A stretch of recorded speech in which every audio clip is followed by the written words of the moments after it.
What's going on, everybody? Welcome back to another day, another episode, another Thursday edition of 30NSG. On today's show, we're going to be talking about Nadeshot talked about something over on Twitter about why gaming communities want games to fail. So we're going to watch that little small little clip, and then we'll have a conversation about, my opinion, what he's trying to say, or what I think, if he's right or wrong, my opinion. We're going to talk about Gollum. Devs won't be working with Sweet Baby Inc. anymore, so we'll read that article as well. We're also going to talk or watch a video from Asmongold, who's reacting to a video called FromSoft Sued for Making Elden Ring Too Hard. So we're going to watch that and react to that. That should be good. And then we're also going to talk about Deadpool and Wolverine, how many records it's breaking, not only for just the rated R film, but a lot of other records it's breaking.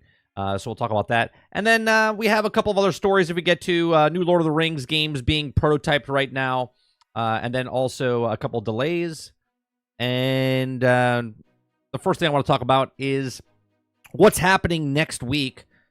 So right now, Gamescom next week on, I thought it was Tuesday the 20th, if I'm not mistaken, at 2 p.m. we will be covering Gamescom opening night or whatever it is that Keeley covers, and that's at 2 p.m. in the afternoon, so we will be live for that. We'll do our normal show from 10 o'clock in the morning till about noon, 12:30. I'm going to take a break, have some lunch, and then we'll come back around like 1:45 or so, and then watch Gamescom at 2 o'clock to see what they have to do. I don't know if we're going to be covering this live, but obviously news and stuff that comes out of Gamescom, we will cover. Because I know it says it's 9 a.m. Eastern. We start at 10, so we'll see what it's doing. Obviously, news will break, so we'll have conversations and whatnot during the day. So yeah, that's what we'll be doing. We'll be doing a lot of covering of Gamescom next week. If we don't cover it live, we'll cover it as it comes out, right? Or a couple hours afterwards, basically. So that's what we're doing for Gamescom. What's going on, Travis? What's going on, Dustin? What's going on, Robert Jones? Dolphin, good morning. Roadkill, good morning. Dark Taco, good morning. What's going on, Sarge? What's going on, Kirk? The Plucky Squire, Dustin, looked like a fantastic game when we saw it last year. It was one of those games I looked at. I was like, wow, it's not for me, but I think my son's gonna love it. I think my son's gonna love it.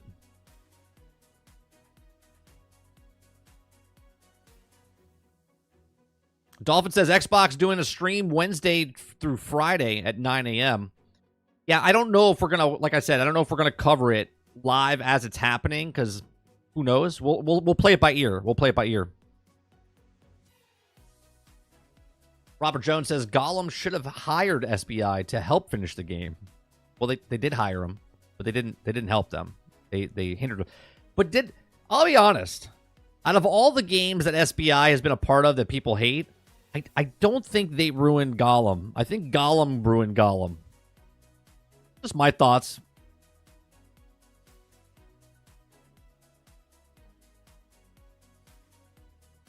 Kurt says, good morning. Got invited to play the Valve game, Deadlock. Very interesting. Careful now. Careful now, Kurt. Don't be the Verge. Don't come out and start talking about the Deadlock thing that you're not... Or unless you hit escape. If you hit escaped, then go ahead and talk about it all day long. What's going on, Kylo? If you hit escape for that page when it popped up, don't worry about it. You can talk about it.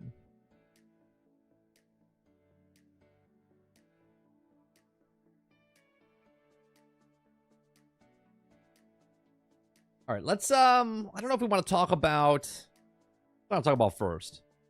You guys want to see the Nadeshot video first? Do you want to talk about Gollum first? Or do you want to watch the Asmongold reacts to video first?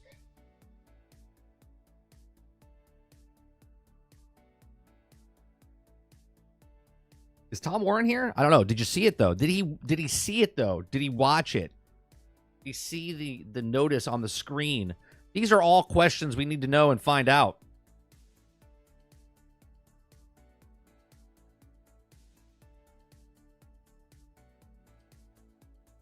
Some talk before videos? Well, you just want to banter, Jones, or do you want to have a like the Gollum story. Is that what you're talking about? Like, talk about that first instead of watching videos. Because the videos we are going to have conversation about. Go on, Mo. Go on, Stealth.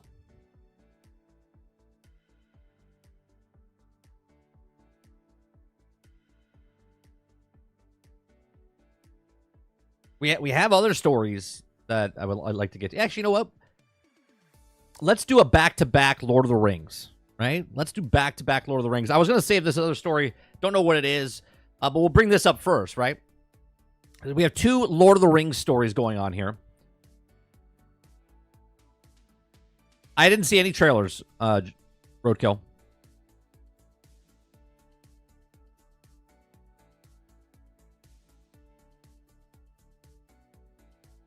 No, I didn't watch the Craven trailer. I have no interest in Craven. I'm not going to go to the theater to watch it, so I didn't really care for it. Like, when they first showed it. I haven't watched the new trailer.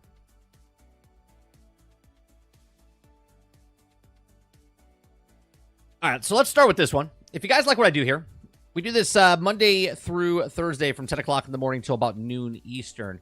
If you like what we do, hit that like button. Hit that subscribe button. Okay? We're trying to get to 3,000 subscribers. So if you're not a subscriber, hit that subscribe button. Get us to 3,000 subscribers. And if you'd like to go above and beyond that, become a member as little as $5. All right, so new Lord of the Rings games being prototyped. Okay, right now, what kind of new Lord of the Rings games would you like to see? This comes from GameSpot. It says, multiple new Lord of the Rings games are early stages of development. Embracer Group, the company that owns Middle-earth Enterprises, has confirmed. As part of the Embracer's last earnings briefing, the company said it's actively testing and prototyping multiple new game concepts. Man, I can't wait for some Gollum 2 or the Shire Farm Sim number 2, or maybe we get Frodo's Bakery. Who knows? All these exciting things that could be happening from the Lord of the Rings franchise. Okay. So Embracer said its efforts is the area include exploring a wide range of immersive and authentic gameplay with Middle-earth world.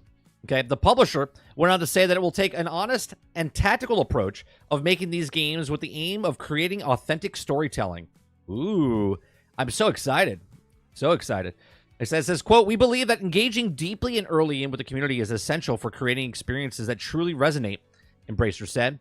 And they continued by saying, we have a diligent working with our own creative teams and other world-class creators, and our passionate fan base is laying the foundation and strategic, long-term plan and Lord of the Rings and The Hobbit. Before this, Embracer Lord of the Rings boss spoke about that he wants there to be a resident of Lord of the Rings games. Now, Embracer is working with Amazon Games currently with a new MMO in the Middle-earth universe. Another upcoming Lord of the Rings game is a cozy-looking Tales of the Shire, which releases later this year.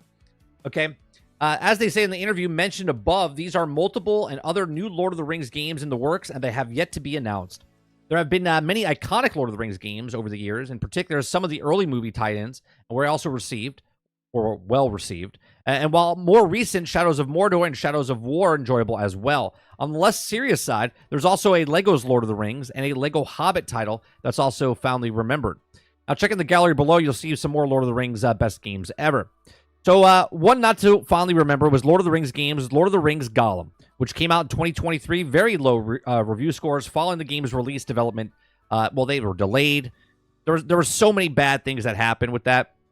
So, are you guys excited about the new Lord of the Rings games that are being prototyped? Now, obviously, I understand that Lord of the Rings brand is bigger than just the people that watched it or read it back in the day, okay? But I can't imagine that Lord of the Rings, Tales of the Shire, is going to, like, outsell, like, Hogwarts Legacy, okay? Or even Shadows of Mordor, okay? Or any other Lord of the Rings game. Because that is such a niche community, okay? A great game that came out was The Return of Moria, okay? Which is coming out, first told us last night that it's coming out like this month, I think, on console. Mia Kudapapa played that on PC version. That's a great Lord of the Rings game, right? Where you're going back into the home of the dwarves and whatnot within the realm. And that was pretty cool. It connects to the actual movies and whatnot. But the Tales of the Shire and, like, Gollum, I don't think are, like, winners here. I think this is just more of low-hanging fruit. They're like, hey, we have the Lord of the Rings title, so we might as well go ahead and put in. I think the multiverses would do better if they added more Lord of the Rings characters into that game than if they made a separate standalone game called Tales of the Shire. But these are just my thoughts. Let me know yours in the comments section down below. Are you excited to hear that Embracer Group, the people that can't hold studios together, is making more Lord of the Rings games because they do own the rights to them? And if so, what type of game of Lord of the Rings would you love to see? Would it be a game like a First Descendant? Okay, where you're the Lord of the Rings characters and you're leveling up and unlocking other characters? Would you like an arena shooter but with Lord of the Rings? Would you like a game like Chivalry or Chivalry 2 with Lord of the Rings? Would you like another game sort of like what Moria was, Shadows of Mordor were, right? Or would you like to see just new, original, not trying to copy anything else type of game from Lord of the Rings? Let me know in the comments section down below. Let me know in the live chat. I want to hear what you guys have to say about the Lord of the Rings that Embracer Group is working on behind the scenes. What type of game do you think that they're making? Let me know. Give me 1 second. Give me 1 second.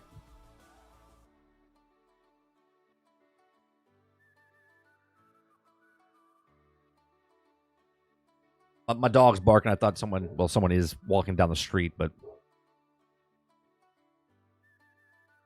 Brainchild says, is this Embracer Group that has the Lord of the Rings system that everyone wants to use? If this, well, that's WB. WB owns the rights to that, but Embracer owns the Lord of the Rings IP.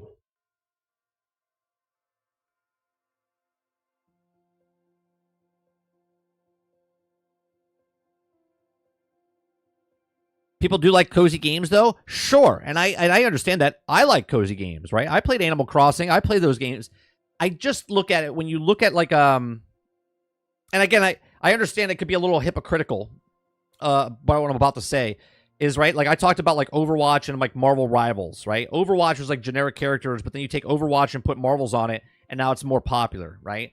Animal Crossing is a popular game, but now if you put Lord of the Rings on it, is it more popular, right? I don't know for a game like that, because are the people that like those cozy games, are they the same people that like Lord of the Rings? I know a lot of people that like cozy games but hate Lord of the Rings because they think Lord of the Rings was boring. They didn't like the movie. They didn't like the book. So I don't know if there's crossover there, but I mean, you could be right. You could be right, Butter.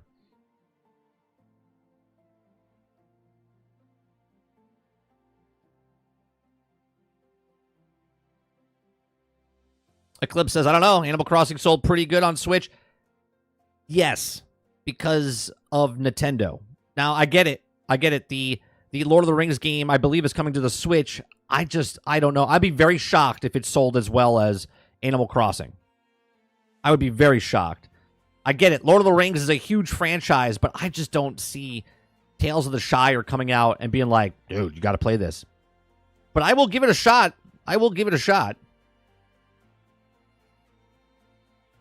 DMX says they need to make Lord of the Rings the Third Age.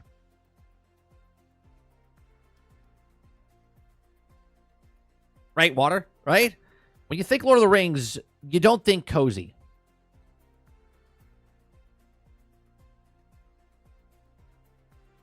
Robert Jones says, I can't be excited when there's nothing to show. Well, just close your eyes, Jones, for a second. Just close your eyes and then think of a Lord of the Rings. And what comes in mind? Does hack and slash come into mind, or cozy Shire?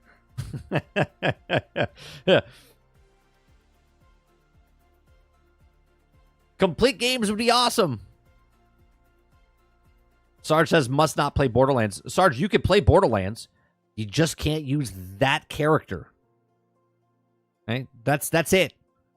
You don't have to not play Borderlands, okay? Just don't use that character, make another character, and then play with that character. See, Sarge can't do it. Sarge can't do it.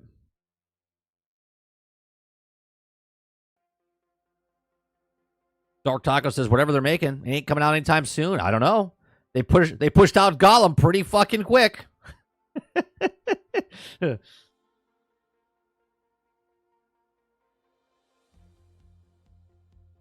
No, the $6.99 for Borderlands 3 is just the base game. Is just the base game.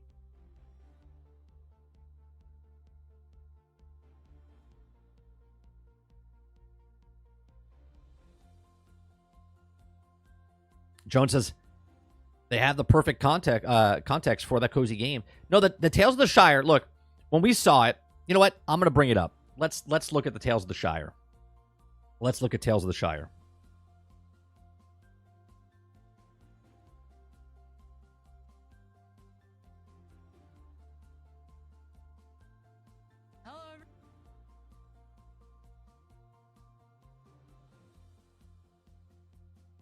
Do they not show? Seriously? All right, this is the trailer here. Okay. Now, it's not gameplay.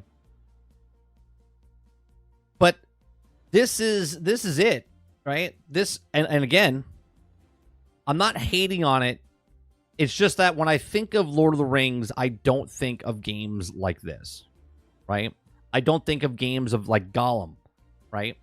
There's so much you can do with Lord of the Rings. I really don't think... Now, obviously, I'm not going to say there's not going to be people that play this.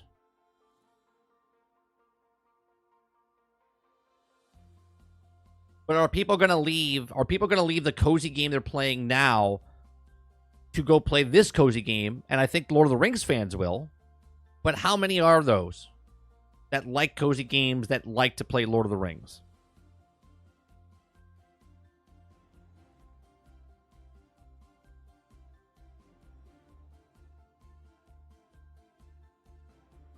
I mean, because that's what this is, right?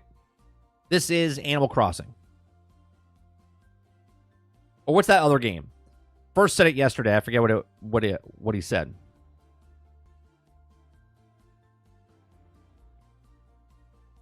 That's it. That's the one that he said last night. Yes, Starlight Valley. That's what it's more like than Animal Crossing. You're absolutely correct. That's what First said last night when he talked about it.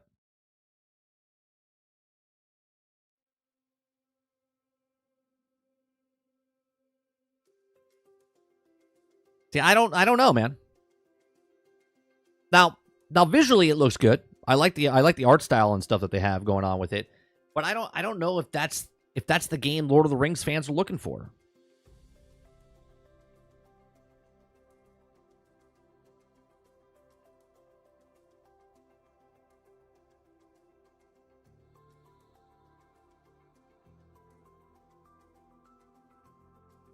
That's exactly right, Kurt. And that's the point I'm trying to make, right? When you watch the movies, when you watch The Hobbit, when you watch the shows, the movies, you read the books, the Shire is a cozy place. But I never pictured Lord of the Rings to be like, oh, you know, I need a kart racing game. I need a kart racing game for Lord of the Rings, or I need a cozy sandbox building game.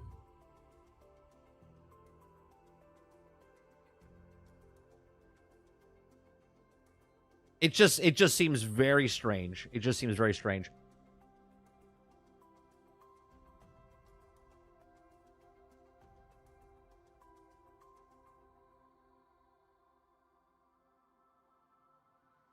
Where is... One second. I'm trying to make my life a lot easier instead of when did we start? About 10 minutes in, so about 1851.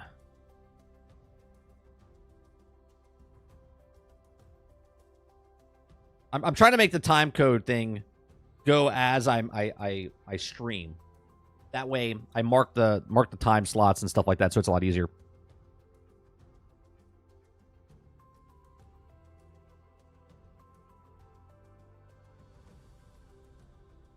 You're talking about Borderlands, though, right, Sarge? About every game that's in the series?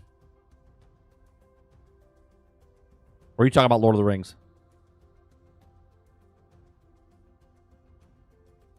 Let's go on, Drummer Man.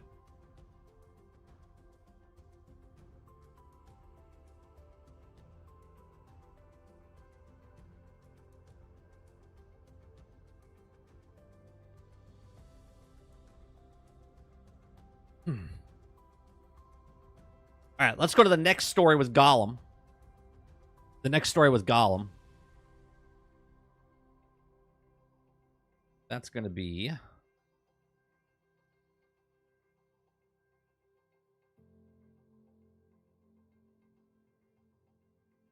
All right, so Gollum devs won't be working with Sweet Baby Inc. anymore. Now, those of you that don't know what Sweet Baby Inc. is, there's a whole bunch of videos out there on YouTube.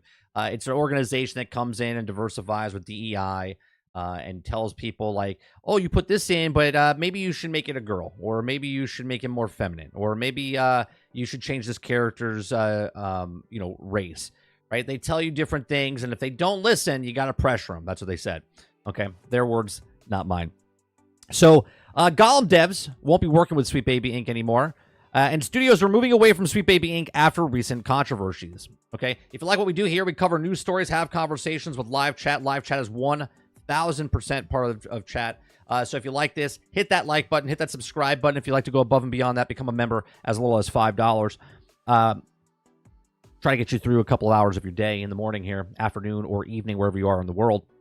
So many might remember the legendary Lord of the Rings Gollum from last year. Legendary. It was a legendary game. People all around the world were playing. Oh, no, nobody was playing it. As a undisputed worst release of 2023, it ended Daleks Entertainment's development career and positioned it as a publisher. Okay. In early 2022, the publisher worked with Sweet Baby Inc. For an indie game titled Capes. Okay. Fans were also not fond of the company's involvement and showered the game with negative reviews after the discovery. Now, in the aftermath of these events, Dalek Entertainment confirmed it won't work with Sweet Baby Inc. anymore. Well, talk goes a long way, but actions are louder than words, right? So a lot of people think that they say they're not going to work with them, but then they didn't talk about that they worked with Sweet Baby Inc. The only reason they found out Capes was working with them is in the credits. Someone played through the game and then found out that they were in the credits, and that's the only way they found out about it, okay? It says, why does it matter? Fans are not fond of the force inclusive in gaming, as this DEI group has also entered a negative reputation for itself, okay? So Penta, the community strategist for the company, the studio, has revealed that the company won't work with Sweet Baby Inc. anymore. He highlighted that the Capes initially received positive reception, okay? Which is fair because they didn't know, and the game, you based the game on the game, right? And that's understandable. But they also hid that they didn't work with them. And now that that's out, that they worked with them, now there's the repercussions are happening, okay? It says, however, shortly after the reviews were changed, now the reviews aren't nearly as positive, and fans are criticizing the voice acting. It seems like Sweet Baby Inc. was behind the voice actor's selection, okay? So according to Penta, the company will still take inclusivity and equality seriously, however. It won't work with Sweet Baby Inc. due to the controversies around various members of the group. For instance, shortly after, okay, one Sweet Baby Inc. member posted the disrespectful tweet from the Akira creator, okay? This is also just one instance of many controversy groups that also has been involved, okay? Dalek, the entertainment community strategist, has also been upset at the negative reviews for Cape, and he argues that the fans are trying to harm a small indie studio for working with Sweet Baby Inc. Now, that might be true, okay? And you can see it with your own eyes if they're, they were happy with the game, but then there's reviews coming out that are not happy with the game once they found out that this company was working with it. And now you're not really judging the game on the game, you're judging it on the politics or their stance on certain things, okay? So a user has refuted that the statement and explained that they are just voicing their concerns as customers, which they have every right to do, right? You're making a business, you're selling a product, your customers can say what they want. They clarify that no harm was intended to the developers or the game itself, and according to the user, there's no modern audience that is looking for well-rounded, diverse casts, as it is boring and not natural at all. Now, all in all, Sweet Baby Inc. is quickly losing popularity within the industry. Not that it really matters, because Sweet Baby Inc. will just drop the name Sweet Baby Inc., and then they'll do something else in the background, right? They'll just change the name. That's simple, okay? So the studio behind Black Myth Wuhong also refused to work with the company, and it seems various other developers are in following suit.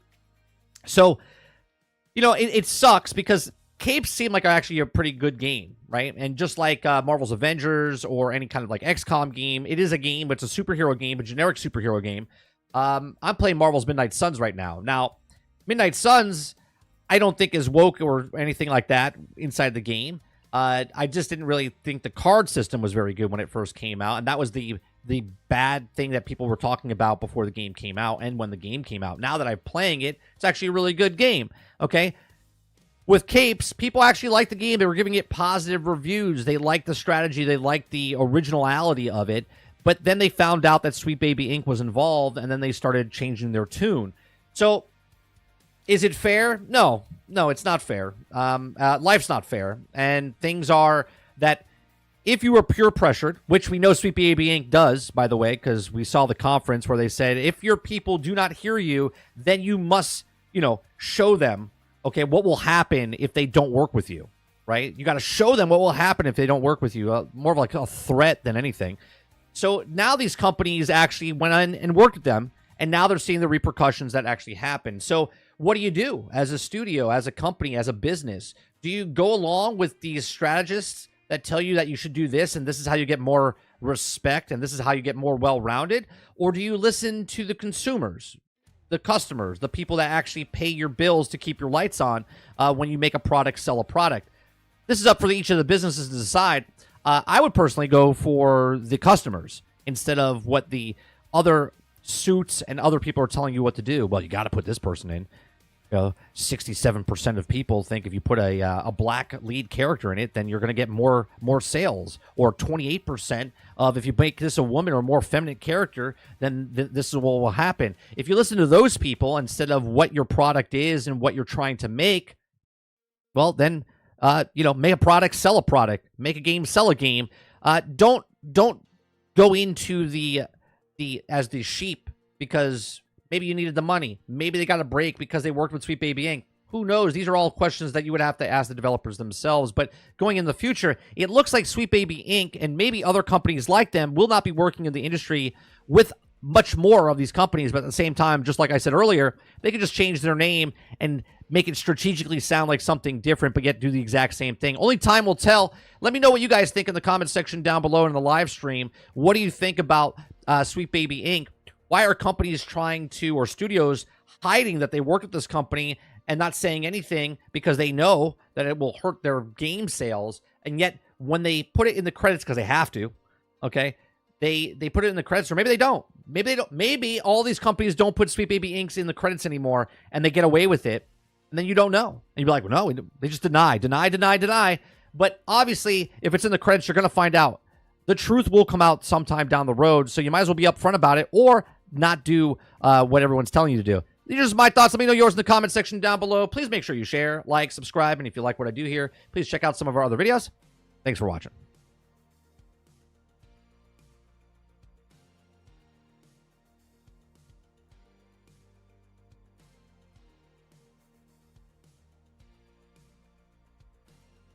Robert Jones says, going back to, let's see, where is it?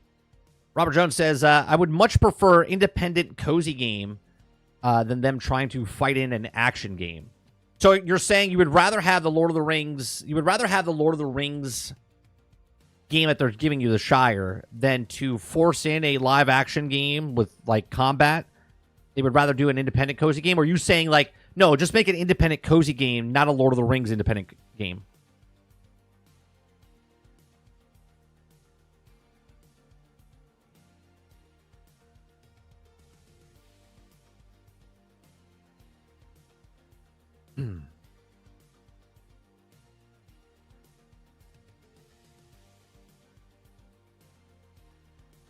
Sarge says moving away. It's more like running away. Burn the house and the bridge and the road and the landing anywhere near the execute a human being running a company into the ground. I feel like Capes is a different story than the rest of them, right? Like AC Shadows and Suicide Squad. Cape was like independent, and they're just like, we made a game, but then they found out that Sweet Baby Inc. worked with them, and they were just kind of like, shit, everybody knows now. Travis says Capes might still be good, but we don't know. Right. It looked like a good game. I was interested because it was a superhero game, but then obviously we're playing Marvel's Midnight Suns instead. Kurt said, pressure, pressure. Listen to the money. For some reason, Sarge, when you said, oh, you will know, I hear Yoda from like Empire Strikes Back. You will. You will. That's what I think when you said that.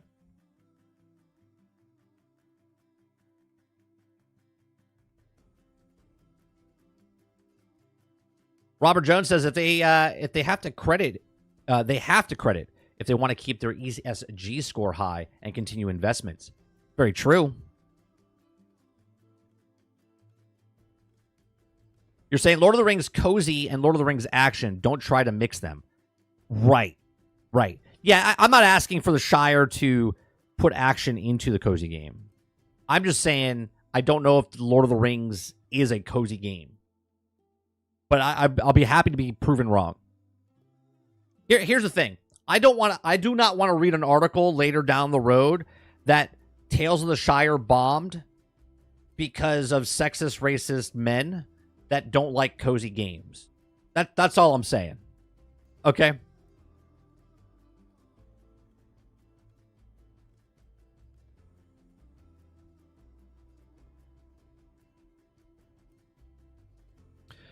Neutralizer says, I don't know why they haven't made a Lord of the Rings game with the likeness of Left 4 Dead or Warhammer Darktide. It'd be perfect fit. Because they're working on cozy games, Neutralizer. Why would you want a Lord of the Rings game where you're hacking and slashing orcs? You would rather plant a flower bed in the Shire, wouldn't you?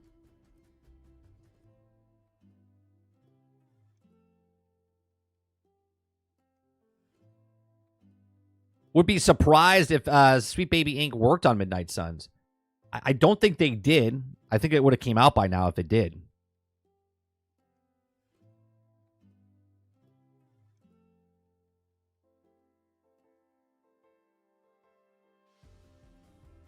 Water says, I would play the Shire if it had action in it. The Shire on fire? Let's go. Yeah, like... So, would you play the cozy game if it had, like, natural disasters embedded in it? Or no? You want, like, orcs raiding the Shire.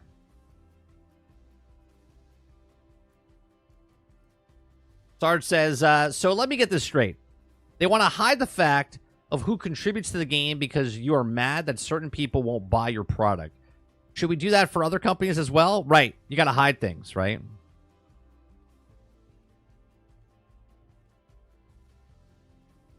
Orcs raiding and you have to defend. And then it becomes like a tower defense game, right?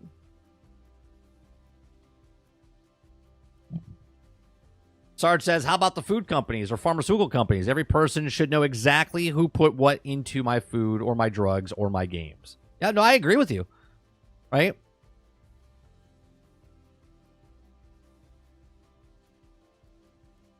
Robert Jones says there better be wolves in this game to hinder your progress. No, it'll just be like, Sarah next door is mad at you because you stomped on her daisies. That's all that's going to happen there, Jones. I don't think anything else more than that. Mrs. Buttersworth is upset at you because you forgot to deliver her mail. I think that's what's going to happen there.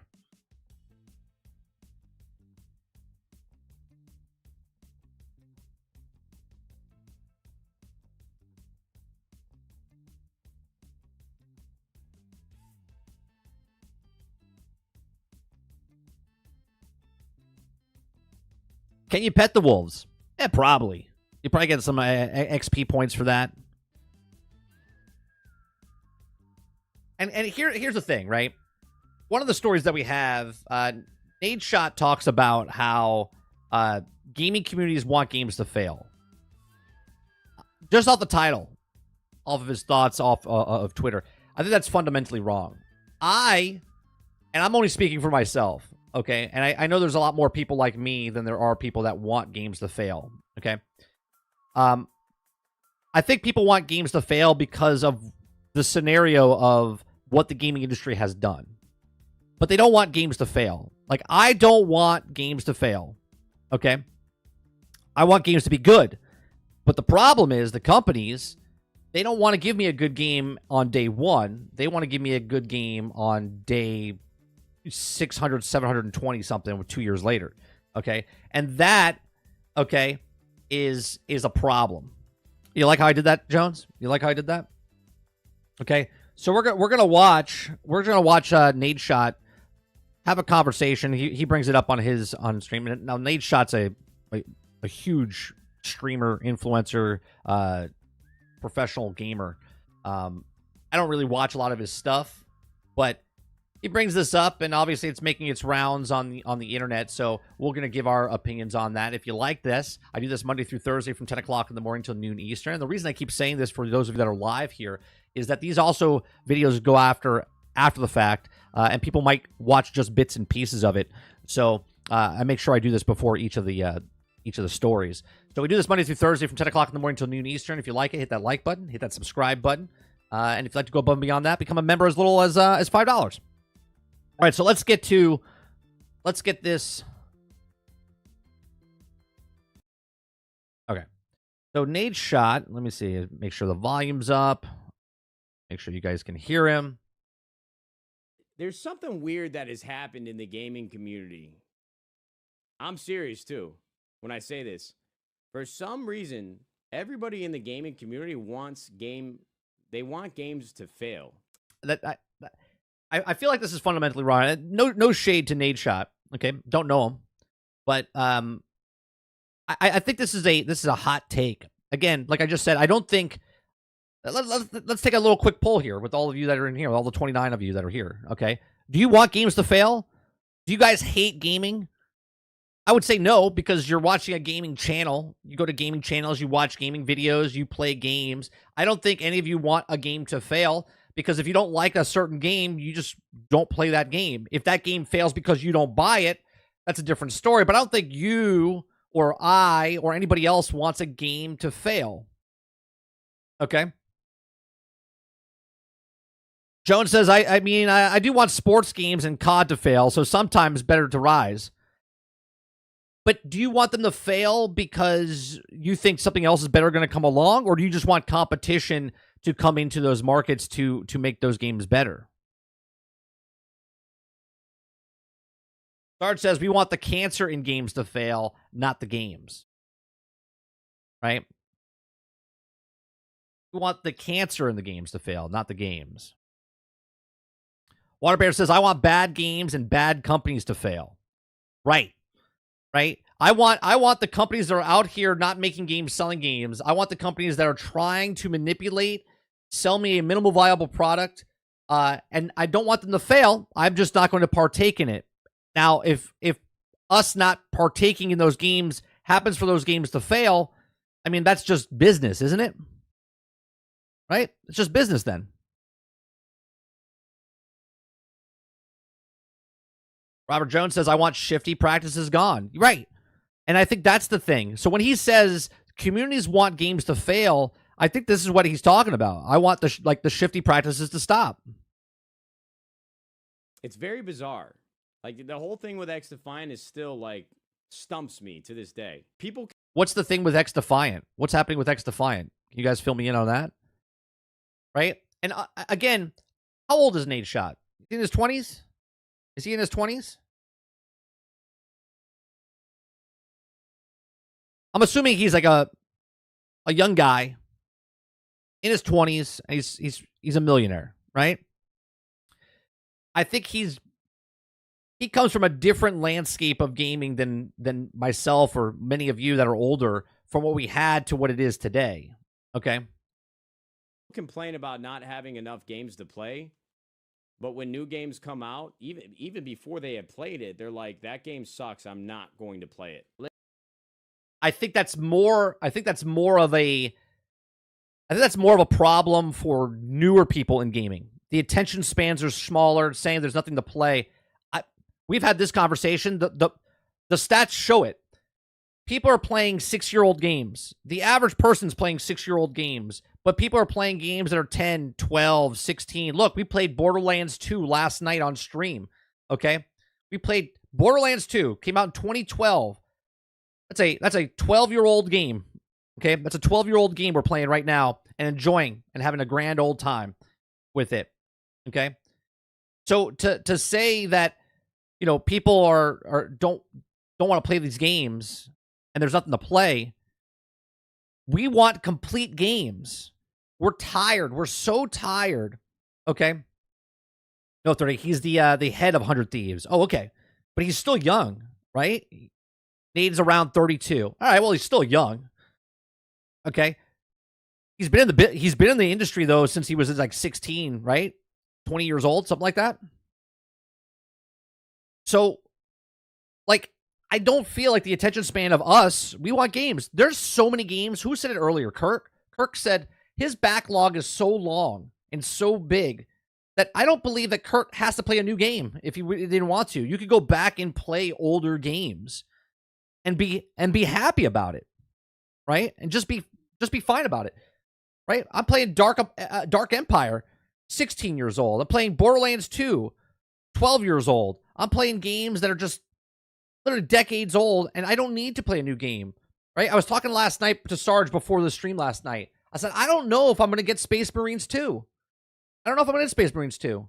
I don't think I need to get Space Marines 2, even if it does work correctly, okay? Even if it comes out and it works correctly, I'm like, I don't know. Do I need to buy a brand new game when I have other games? I haven't played Cyberpunk yet, okay? Hell, I haven't even played The Witcher 3 yet, okay, all the way through. There's so many games. The Mafia, the Definitive Edition just came out on Game Pass. I've never played it, right? I don't need to play new games. I don't need to give someone $70 today so it sits on my shelf or in my digital shelf so I can go play it, not play it, right? Like, it's amazing to me that we don't need to play new games. There is so many games, okay? Quintar says, yeah, my backlog is like Hoarder's house, full of stuff. That's what I'm saying. Sarge says you have a large backlog because the game isn't good enough to finish. If the game is really good, you make that time and you finish that game, right? And remember, most people, right? It's like 60% of people don't finish the games that they buy.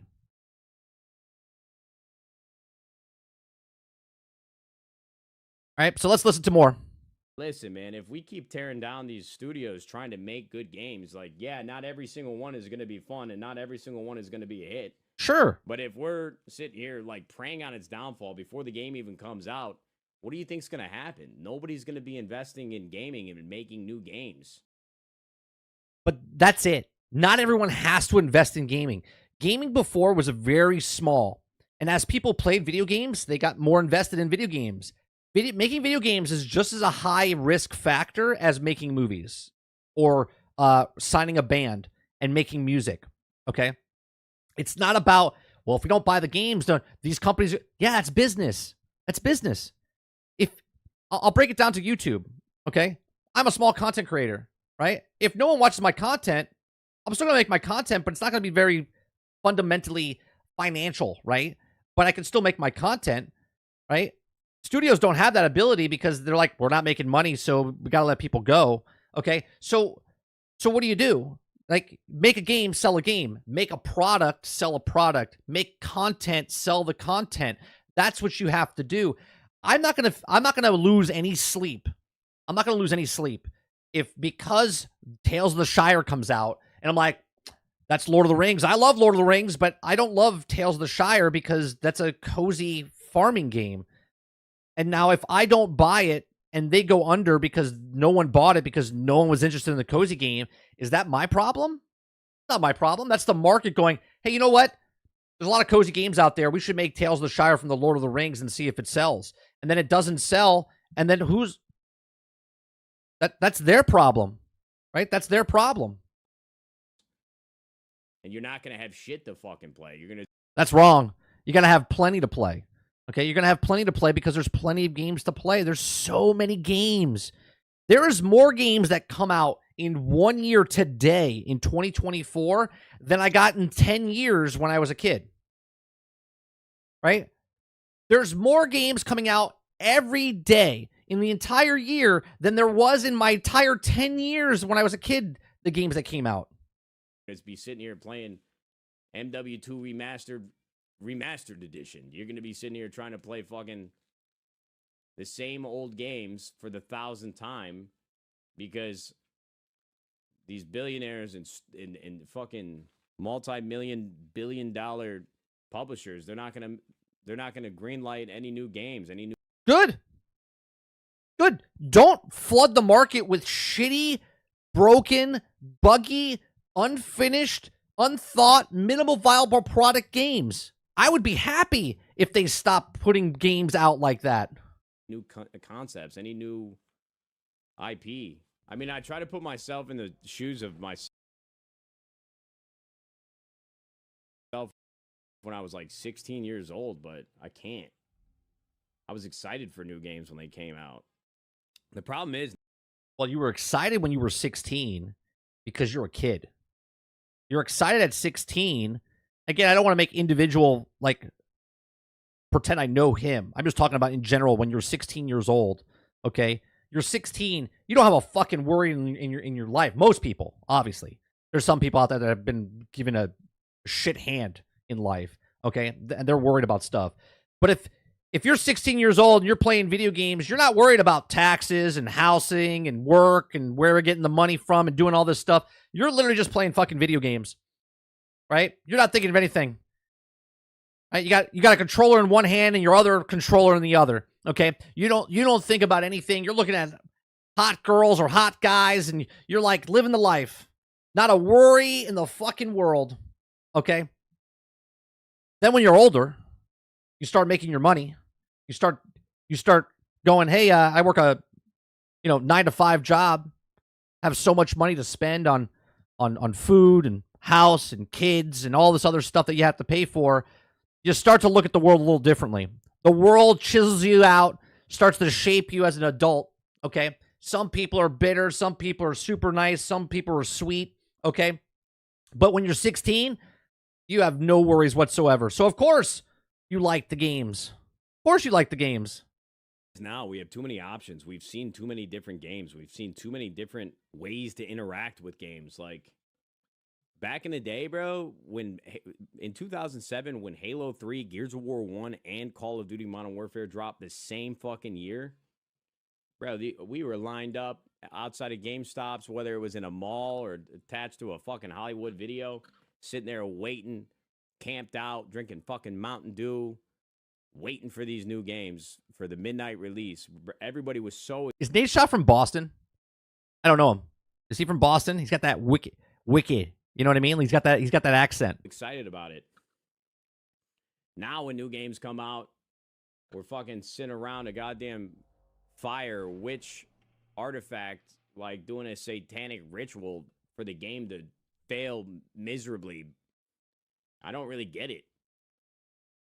There's some... I don't... That last part he says here, hold on a second. Let me rewind up to this part. Sitting there waiting, camped out, drinking fucking Mountain Dew, waiting for these new games for the midnight release. Everybody was so excited. Well, there's another problem, right? There's another problem. Physical games and digital games are two different things. There is no midnight release anymore. Midnight release is in a Twitter chat room or Discord private server.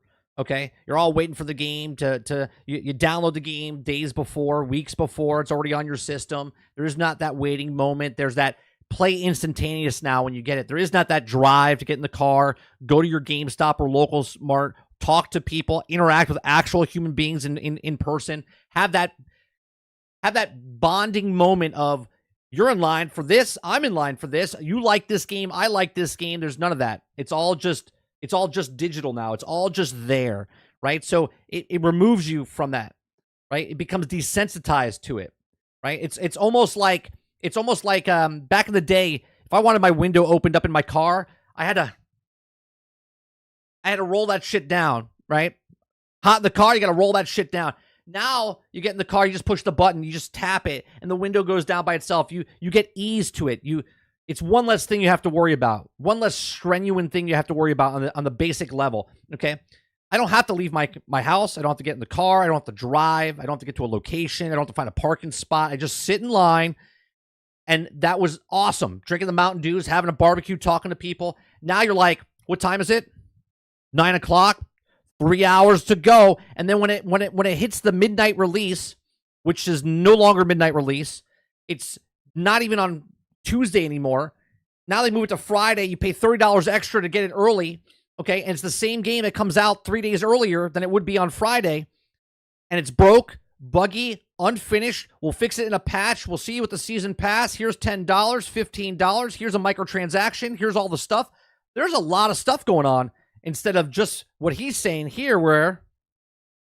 fucking Mountain Dew waiting for these new games for the midnight release. Everybody was so excited about it. Now when new games come out, we're fucking sitting around a goddamn fire witch artifact, like doing a satanic ritual. Yeah, you're bored. You're waiting. I need it now. I need it now. What's happening now? Ritual for the game to fail. Here, just this alone. I'm going to turn on my Xbox real fast, and we're going to switch over to the Xbox real fast. Okay? Just this alone is completely different, right? I put a disc into my Xbox last night for Borderlands 2 to play it. I had to get up off my ass. I had to walk over to my bookshelf, okay, and grab it. Okay, why isn't my Xbox turning on?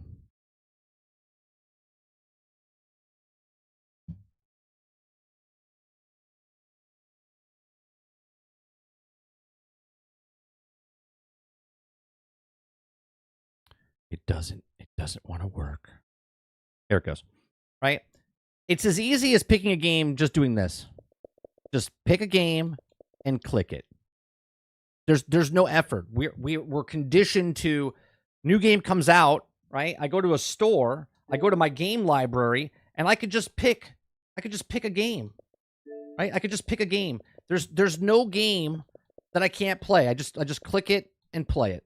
Right? I know it sounds stupid, but this is exactly why the culture is what it is, right? There's nothing to bond us together anymore.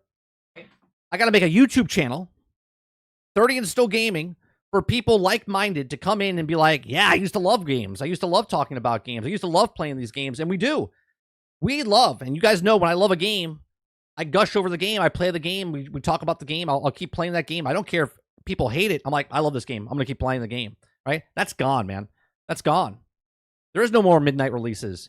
There is no more caring about the game and saving up $60 that you had for your lunch money, that you didn't eat lunch, that your parents wouldn't know. They gave you $5, $10 a day for lunch or for the week or whatever, and you would, instead of eating, you would hold that money. And then down the road, you would have enough money to go buy a used game, or you would have enough money to buy a brand new game. And your parents never asked any questions like, how did you get that money? Oh, I saved it up. Yeah, but they didn't ask you where you saved it up, but you saved up, and something was actually more viable. Like you cared about it. And then when you had that game, you played the shit out of that game because you knew that you had to save another 60 weeks, okay, or 60 days to save $1 just so you could go get your next game, okay?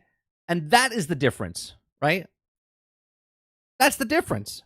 So when he says that, I don't know why people have these like seances and they want games to fail. They want the fundamental business to fail, not the game itself.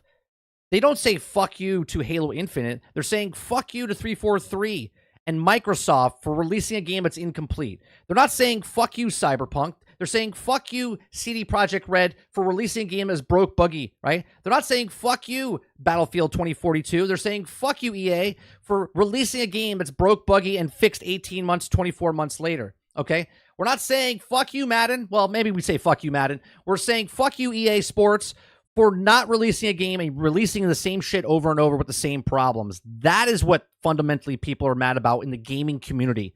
It's not the games, it's the game companies. We don't want games to fail. We want the companies that make the games to fail because they don't learn. Because if everyone makes their money up front and they get 8 million copies sold before that game comes out, nothing will get fixed. Nothing will change. It'll be the same stuff over and over. And we're so sick and tired of broken, buggy, unfinished games that get fixed over the next 2 years. These are my thoughts. Let me know yours in the comments section down below. If you like what I do here, please make sure you share, like, subscribe, and check out some of our other videos. Thanks for watching.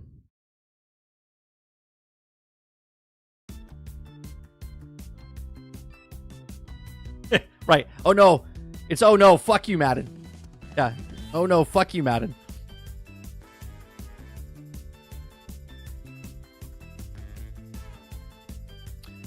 Dolphin was like, I was on the free lunch program. I had to go down the street and wash dishes to save up money. Yeah. But you know what I mean, Dolphin, right? We all did little things to save up money.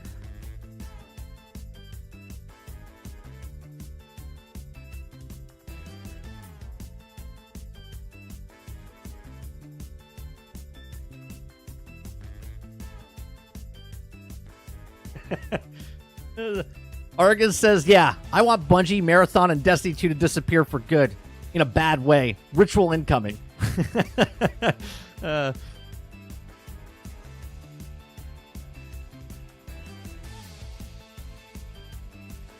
I hated those days, Jones. You had to run midnight release, right? Midnight release. Get home.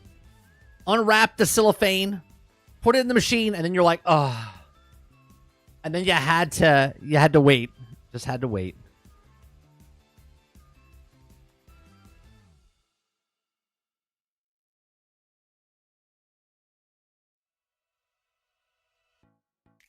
Z says he's talking about content creators and honestly spend more time looking for stuff to hate than the actual claim reviews on the game itself. I still don't think that's true.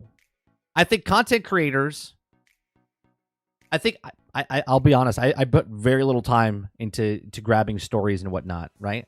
I like talking about games and having conversations more than I like shitting on something, right? But obviously, when I shit on something, I'm a little different than other content creators. And I know you're not talking about me specifically, Z, right? I know he's talking about content creators, but they're talking about stuff because of engagement and whatnot. And then they'll make 15 videos of those and uploads and live streams and all the other stuff, right? Me personally, I just bring up conversations of different things and then talk about that thing. Okay? I won't sit here and bash Gollum, you know, seven days in a row, right? We'll talk about the stuff as it comes in. And I know I'm a different breed of content creator. But I don't do all that stuff.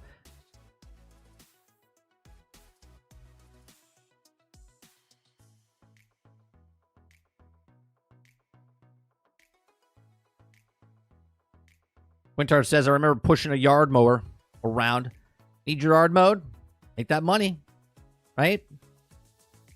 This goes into a completely different like topic as far as like my son comes in, okay? His birthday's coming up. And the new Yoda thing came out. The new Yoda backpack came out in Fortnite, and he just started playing Fortnite Battle Royale. Okay. And my son he's like, well, did you think about it? Can I get it? I said, I'll think about it. Right. And I'm trying to teach him a lesson of if you want it, then you have to earn it. Okay. And so he's waiting for me to say, yes, you can get it. Okay. But now he has to earn it. And that's what's missing from society today. People not earning stuff. They just want it. Okay. And then when they get it, they want the next thing because they were handed it to them, right? They were handed this thing, so they want the next thing handed to them instead of mowing fucking lawns for a week to earn that thing to then buy that thing. Because if you don't earn it, you're just going to get it. You're going to use it for that moment. And then as soon as the next thing pops in the store, you're going to be like, oh, I want to get that too. Because the endless pocketbook is going to be handing them money over and over. And there's a difference fundamentally when people earn something and when they're given something. Z says, it is weird, though. There are gamers that hope certain Xbox games won't do well because they're not Xbox players. It's very strange. But I always had all the systems, so I've never... Yeah, that right there is fundamentally just fandism, right?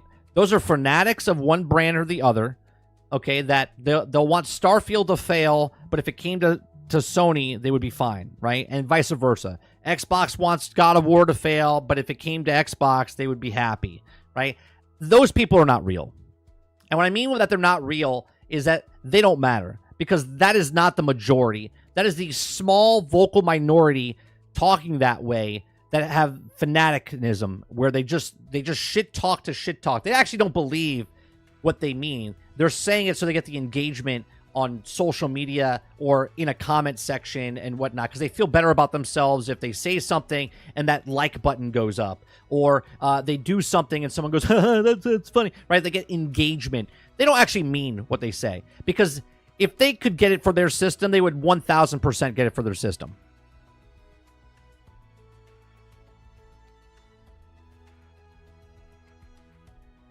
Eclipse says how it's disappointed in the backpack. It doesn't make any noise like Yoda does. Oh, I thought it did. In the video, he made noise.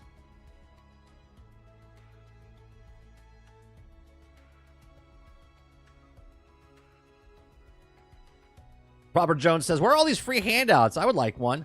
But you gotta have parents that'll give you stuff, Jones. But you're an adult now. Sorry. You don't get to receive it anymore. You are the free handout. You are the free handout.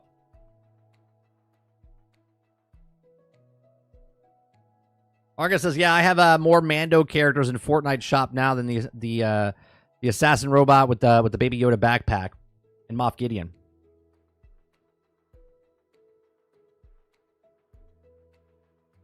Squeaky gears, get the grease, or just talk trash.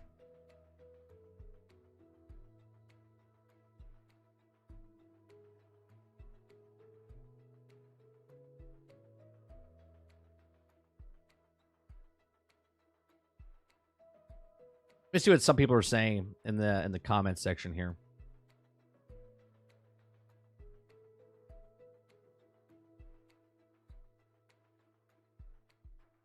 I want that.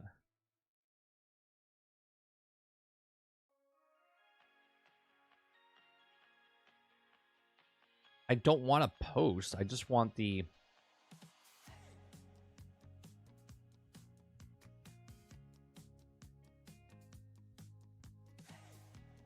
One person says it's childish and moronic to blame customers. We don't like the product. We are very specific about what we do like or do not like. We keep getting the same slop served up to us. We can smell it before it enters the room. Would you go back to a restaurant that gave that experience? Right? If all the games published went belly up tomorrow, and they should within the next 6 to 9 months, then new small publishers and game companies would spring up because there's a inconsequential demand for the real deal. And I agree with that. I agree with that, right? If you don't pay for the product, they'll change real fast. Real fast. Okay? He says, do you think that if a shitty restaurant went out of business, then it would also be over for all restaurants? Get a grip. Right. Right? Good stuff comes out, you reward the good stuff. If shitty stuff comes out and you're supporting it because you feel bad for them, like, what are we talking about? Right? Make a game, sell a game. I say this all the time. The make a game part is not just make a game. It's passion about what you love. Put it in there. Do what you think people will like. Okay? Whatever that is. Even if it is a woke, broke game. If you put all your effort into that game and it comes out and it makes money, you'll be like, see, I thought people would like this game and they did. But if it doesn't, you failed. And that's great because failing is needed in the world. Because if everybody was handed everything as success, then you would never have a driving factor with anything. Okay? So you need to fail to learn. And when you learn, you make something better. Right? If I didn't hit my thumb when I was hammering something one time, I wouldn't learn to never do it again. Right? You know that if I hit my fucking thumb again, it's going to hurt like a bitch. Right? So when you hit yourself with a hammer, you're like, son of a bitch. Do you do it again? If you do, you're an idiot. Okay? You're an idiot. Okay? By accident, sure. But if you purposely boo something, you're an idiot. Well, if you purposely do something and it's bad, and then you wonder, why is no one watching my movie? Why isn't anyone playing my game? Why is no one buying my book? Well, I don't know. You tell me.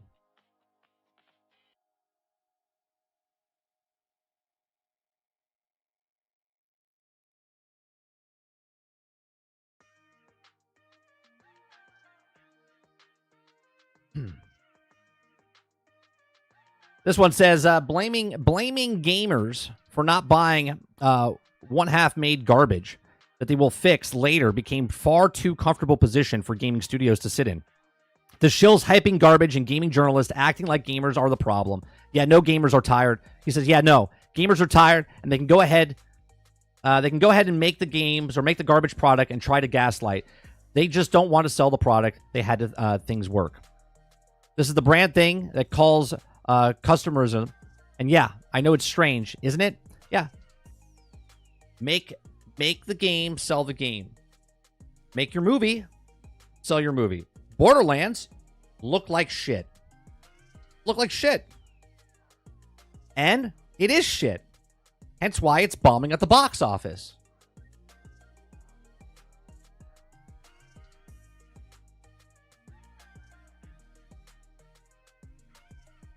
Lesson learned. They'll know next time not to make a movie like that. Make it better. Sonic learned.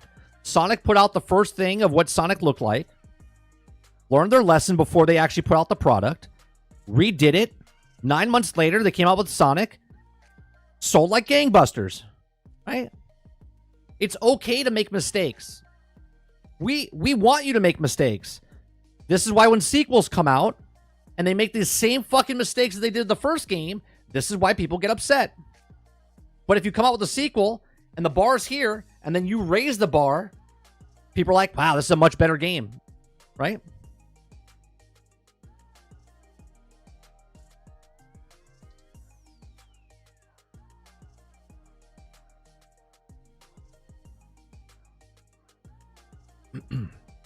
Z says it would be nice to wait till the stuff is released like Suicide Squad to play it and then trash on it. Which is what I did. Right? Is what I did. Right? And that's what I'm saying. Right? You could play something and talk about it. Like, you could talk shit about Borderlands. Okay?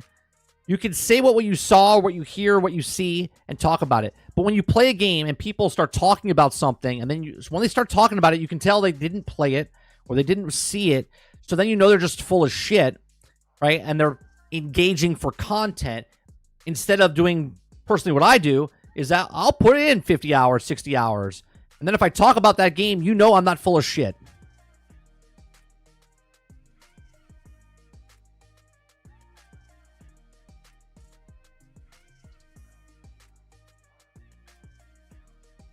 Altern says they are Charlie Brown.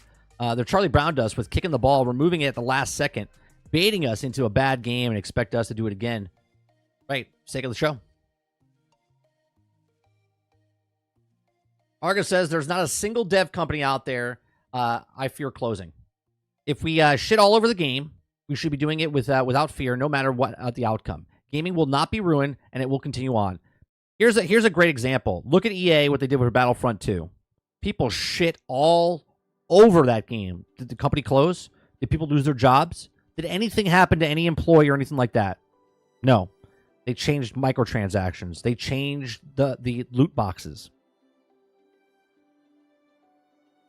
If people didn't bitch about that, then it would be exactly the same and nothing would have changed. Because people bitched. Okay? Because people bitched about that stuff, the industry changed. They didn't change it. They just kind of altered the deal, right? Instead of putting loot boxes in, now they're just charging you for everything.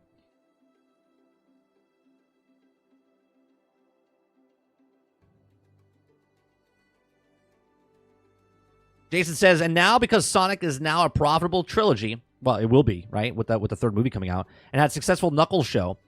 Moral of the story is listen to the customers. That's right. Listen to the people that will give you the money. Instead, these companies listen to the people that are dummy with their money, and they try to abuse those people with the bad decisions. They're like, let's sucker people in instead of making a good product.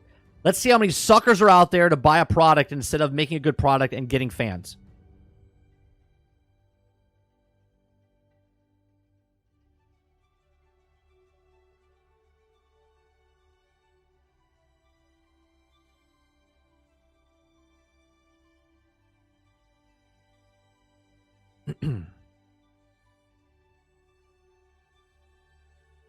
This is why people say vote with your wallets.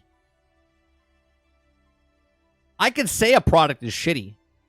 Right? I could tell you that it's the worst thing I've ever played. But if people look at it and go, it doesn't look that bad to me. Right?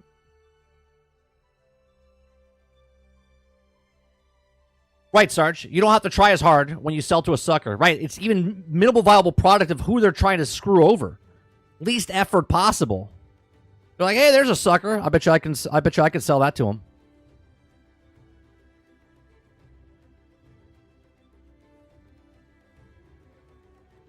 Here's the thing that I don't understand about people that defend broken, buggy games. If I complain about a broken, buggy game, like a Battlefield 2042 when it came out, and someone's like, well, I had fun. I bought it. They bought it for $125. They bought that game. I'm trying to help that game get better. I'm trying to make people aware, do not buy this game. It's a broke game. I am on the same side as you that bought the $125.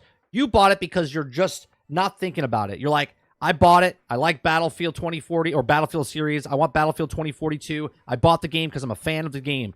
I am also a fan of Battlefield games. Okay? The difference between me and you is that you just want to give them the money, and I'm telling you, stop giving them the money because they'll make a better product and your money will be worth it more. But you would rather give them their money and then defend them instead of looking at the product and going, this is not a finished product. It's not a done product. And you're okay. You're like, well, I'm having fun. It has nothing to do with you having fun. I'm trying to be on the same side as you. I am trying to make this product better for you. So when you pay that $125, it's a better product.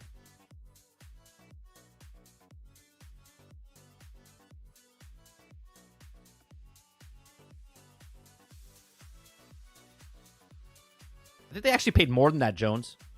I think they actually paid more than the 120. It was like 125 or was it 150 or something like that? I know there was another version.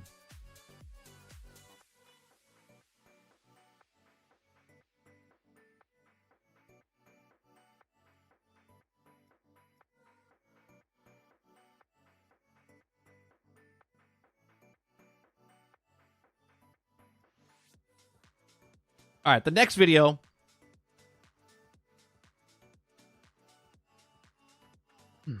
Roic says it's like buying a car with no wheels, being okay with it, and shipping them to the months later. Yeah, no. Someone's like, well, I'm having fun with it. Are you? With no wheels, just sitting on the driveway? I'm like, I don't want to pay that money. I'm vocaling my opinion. I want four wheels. They're like, ha, God, you're such a baby complaining about stuff. I'm having fun with the car with no wheels.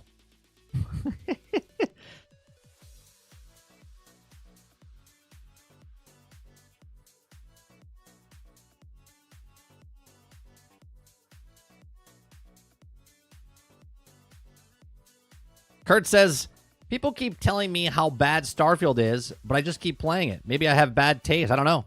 But I'm investing spare time and having a good time. Starfield is not a bad game. It's not. It's not a broken, buggy game. Okay?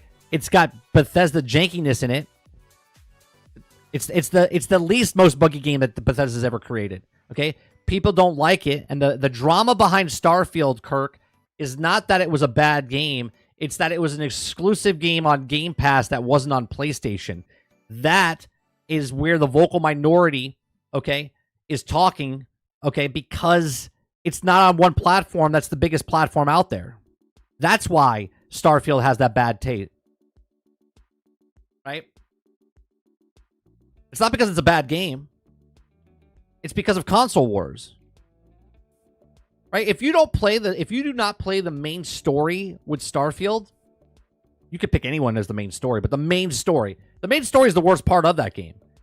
But if you go on any other storyline, which is like 13 other storylines, okay, they're fantastic. Fantastic. The main storyline is the worst one, but the game itself is a blast. Is a blast to play.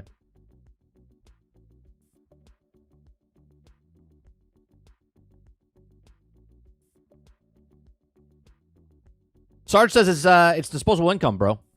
They don't care. They just want to stare at something to make them forget the tedious life. It's their Kardashian, a second attempt. I guess. I think what it is, they're excited. They're excited for the game being sold to them. And because they're blessed with more money. They don't have to. It's not that they don't care. It's just like, oh, I'm gonna buy this because it's the newest thing, right?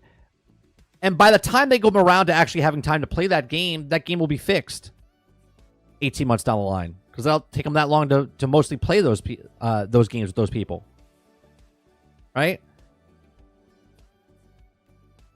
So it's like, why give them the $150 up front when you can wait and then give them $60 later?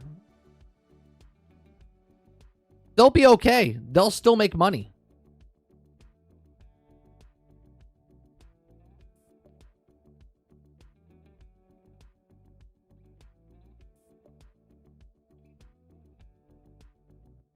The load screens in the game I'll turn are literally like 5 seconds.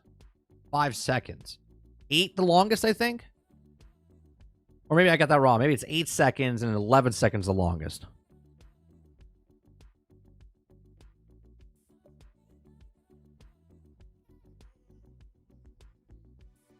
Starfield on Amazon Fire Stick at 30 frames per second is bad. Sure. How much did you pay for that Starfield game on the Amazon Fire Stick, Ron?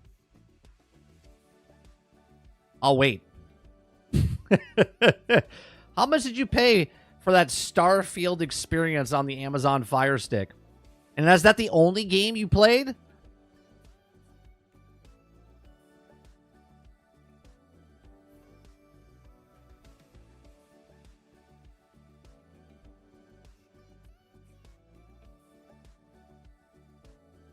You paid $18, but you paid $18 for the service, not Starfield, right? If Starfield's not working, you can play another game.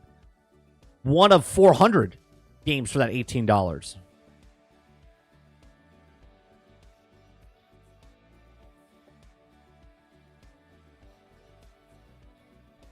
Right?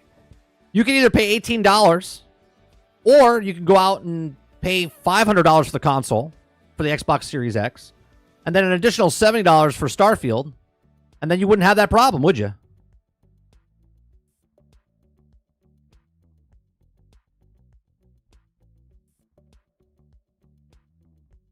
Let's see, $570 or $18, and I'll throw in the Fire Stick. With the Fire Stick and a controller, and just the $18 is still less than $100.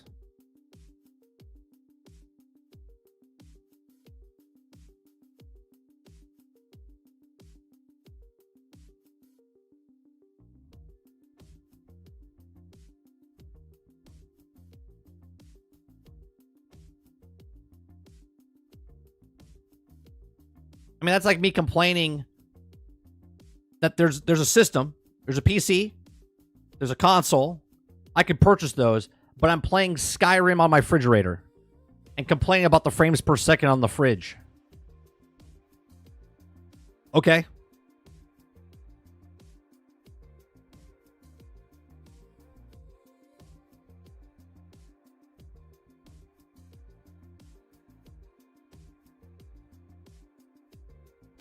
Altern says, I'm still waiting for Avowed to come out to buy Game Pass and try Starfield and Avowed. That is all I want to try out, but I want to try them out on the same month, not pay more. Yeah. So you're good for until February, I think.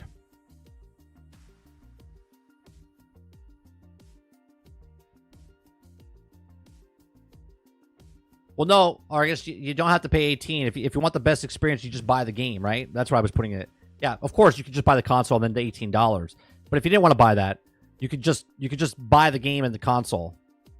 But you still have to get online, so you do have to pay a little bit, right? Well, actually, Starfield's an offline game, so you don't actually need an online thing.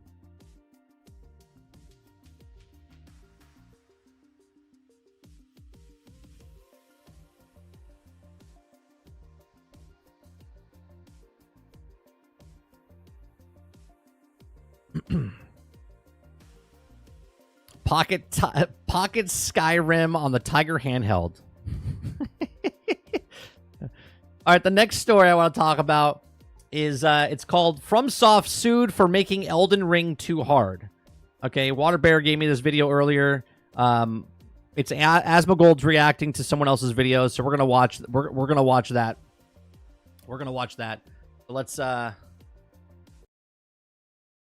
me bring up the video. Yeah, this is stupid as hell. Look at this. Player sues over Elden He starts off with "This is stupid as hell." Okay, here we go. Ring's alleged hidden content, game's difficulty. What? Yes, that's a real sentence that was written that I just read to you, and that Is it like fast motion? No, it's normal. you just heard. Yep. And yes, the lawsuit is real. What the On the 26th of July of Okay, hold on a second. I missed something there. I missed something there because it was a little soft. So I made it a bit louder. Let's listen to it again. difficulty. What? Yes, that's a real They're being sued for the difficulty of Elden Ring.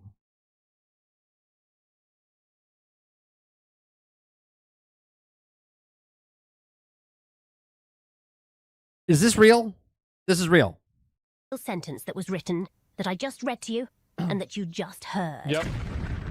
And yes, the lawsuit is real. What the On the 26th of July of 2024, a 4chan thread was created by Only 2 months remain starting today. September 25th, 2024 is when Bandai Namco Games enter court for a hearing in my Elden Ring lawsuit that claims we have only played half of FromSoft games and the whole new game is hidden inside and is too hard to access for even its most dedicated fans. In less than 2 months, you'll be forced to realize game devs cater to crazy people because they have encouraged them that you don't to explore the unknown world.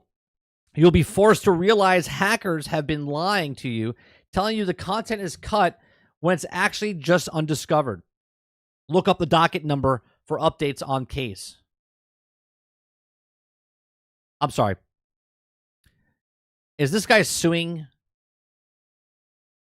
because he thinks that the game is I'm so confused. I'm so confused right now. Do you play Elden Ring at all? I did. I played it for 70 hours, and I never went back to it because it's not my type of game, but I played 70 hours of the original Elden Ring, didn't get the DLC.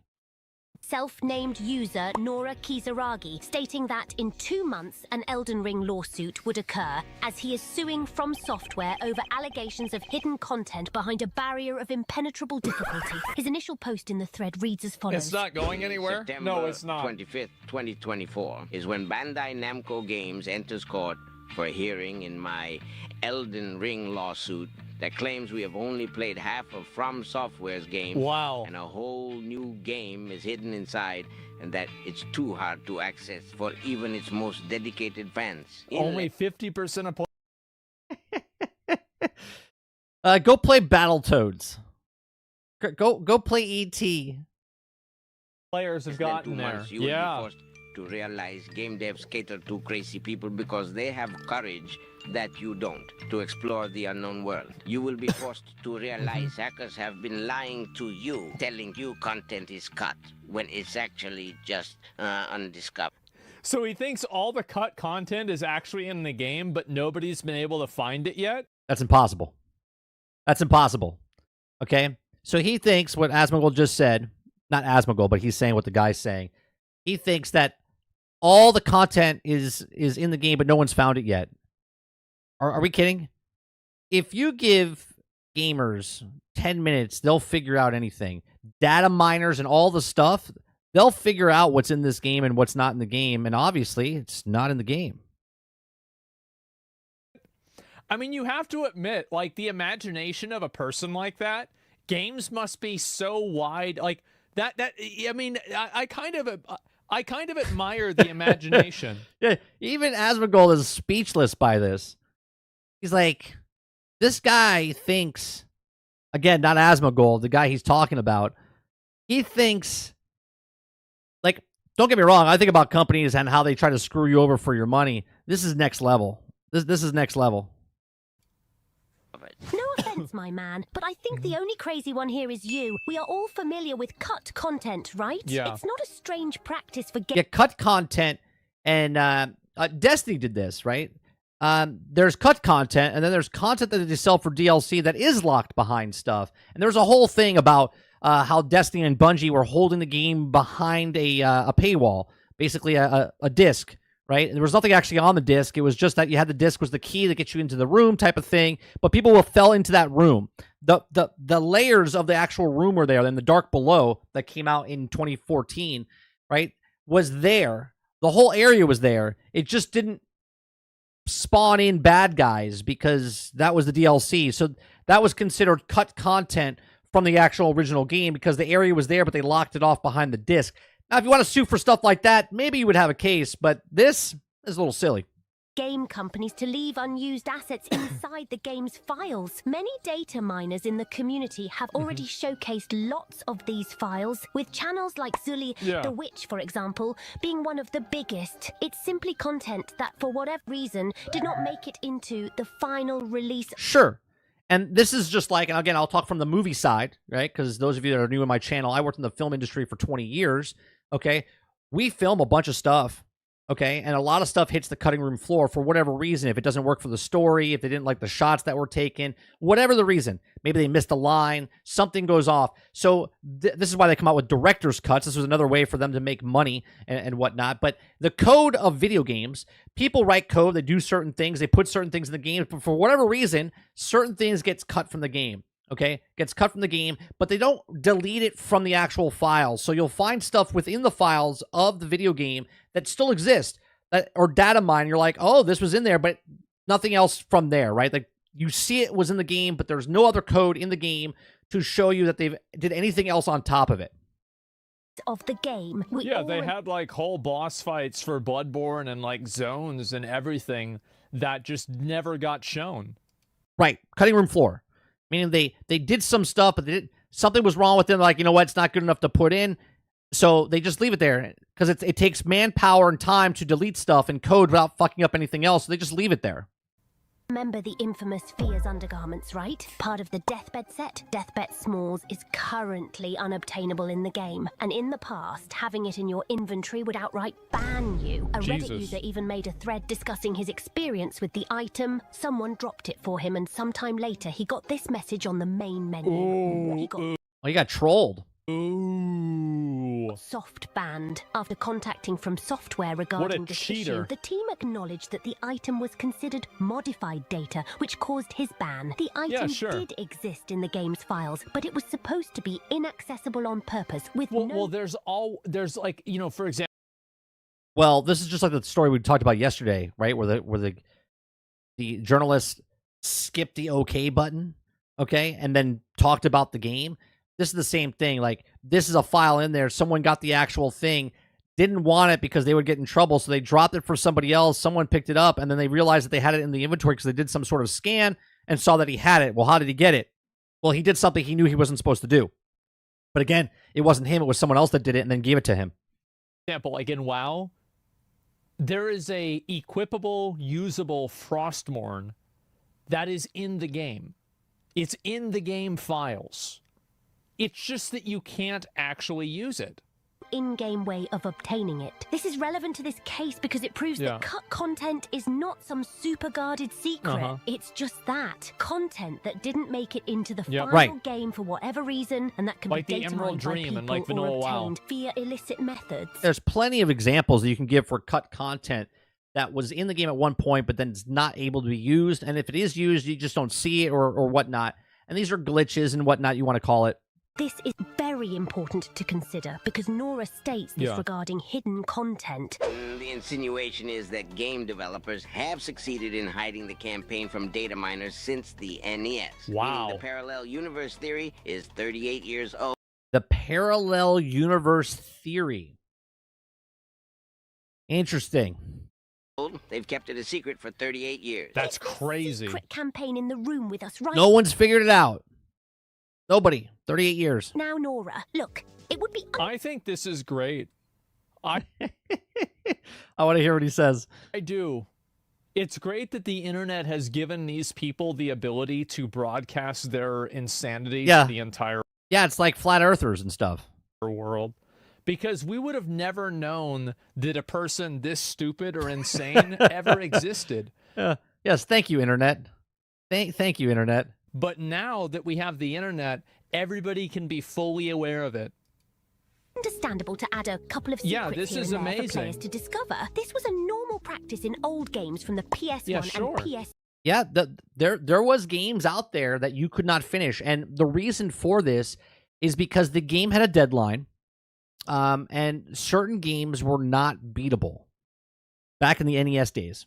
Okay, where the game would be so hard that it was impossible to kill the boss or pass that certain stage because there was deadlines that they had to pass. They couldn't make it, so they put the game out. Okay, and they just ended it. They made it so hard that it was impossible to beat until someone beat it. And then they found out there was no other part of the game. There was no part of the game after that part, right? So to tell me that people haven't figured it out in 38 years, I find that a little bit hard to believe because lots of people have figured shit out with games that you couldn't actually beat in the past. 2 era, like hidden bosses in Final Fantasy games and such. Yeah. But usually this content was accessible by following a trail of quest lines and obvious hints throughout the game. Right. The point of this, aside from passion for craftsmanship, is always money. Let this be a lesson to all of you poggies. When you're looking for the reason behind a corporate decision, the answer will always be money. 1,000%. 1,000%. Corporate doesn't do anything without thinking of money first.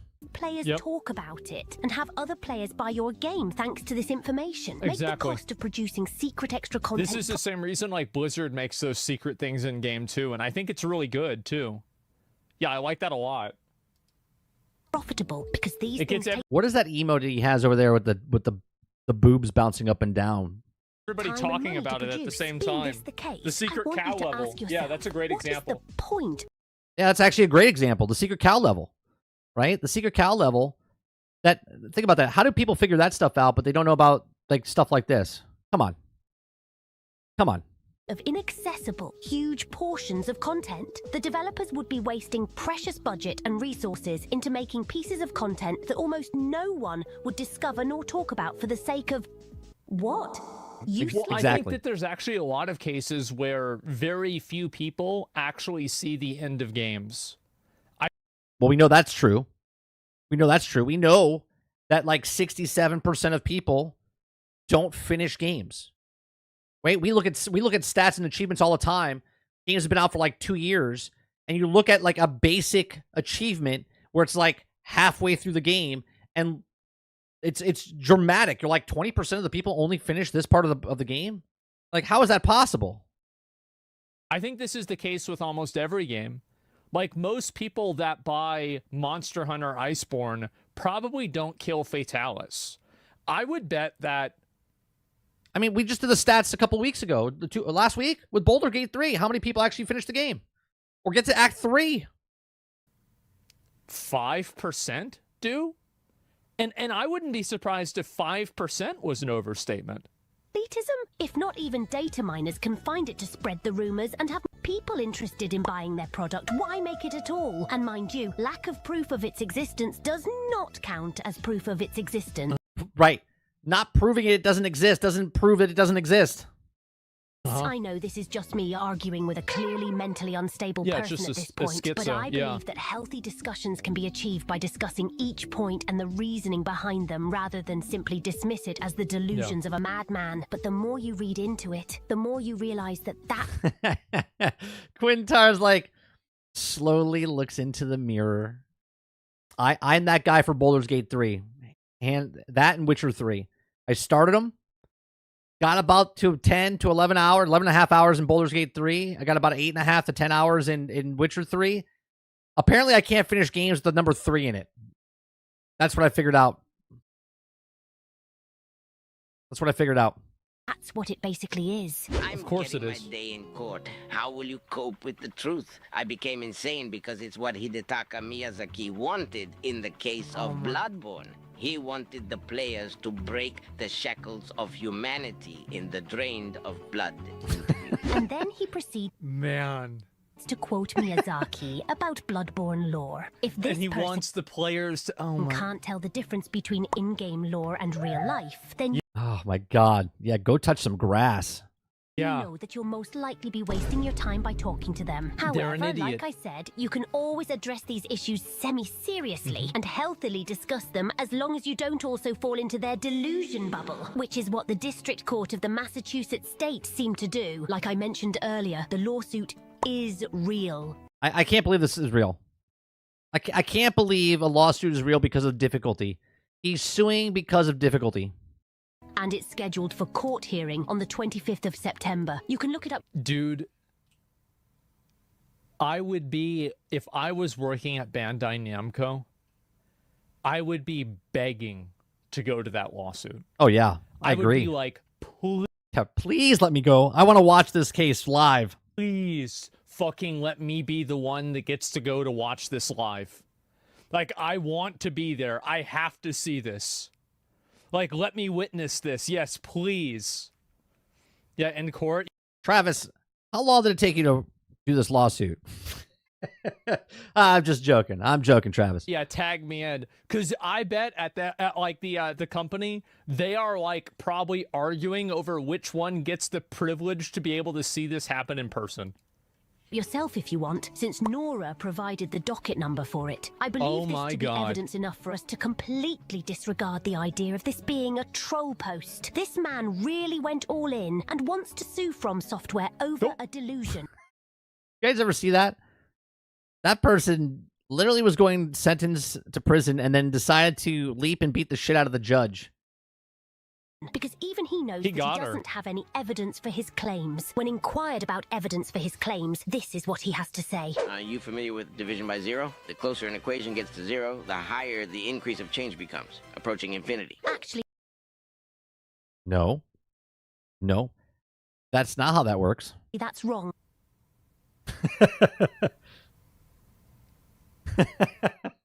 That's not how that works. Division by zero is when you have a rational equation where x is in the denominator and you keep assigning values to x that approach zero. This behavior is called, in this case, vertical asymptote. As x approaches zero from either the positive or negative direction, the value of y increases or decreases without bound, meaning it tends to positive or negative infinity. This is because division by a number very close to zero results in a very large magnitude of y. The limit of the equation is two intervals from negative infinity to almost zero, and almost zero to positive infinity. And the funny thing is that, contrary to what he said...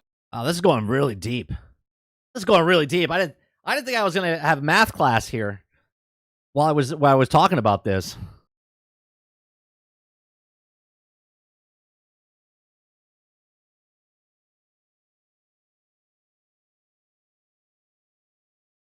The graphical change of the equation gets less and less evident the closer to zero the value gets. Sorry, I had to... You can't explain something Yeah, my brain hurts now with this thing. like that to somebody who's an idiot because they're an idiot. Like, every time that, like, let's say the cat shits on the floor, you can't sit This is an interesting analogy.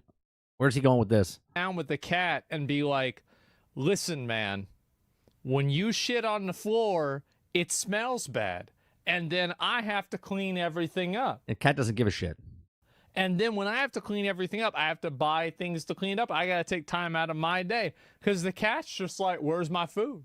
All right, I see exactly where he's going. That's actually a pretty good analogy, right? You're trying to reason with the cat, and the cat doesn't give a shit because he's too stupid to understand what you're saying. He's not going to understand that shit. Out.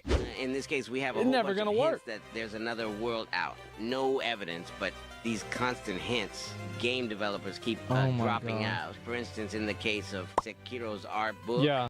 Jones says the cat understands completely. No, I'll agree with that. My parents have a cat, and he's fucking smart. Like, ridiculously smart.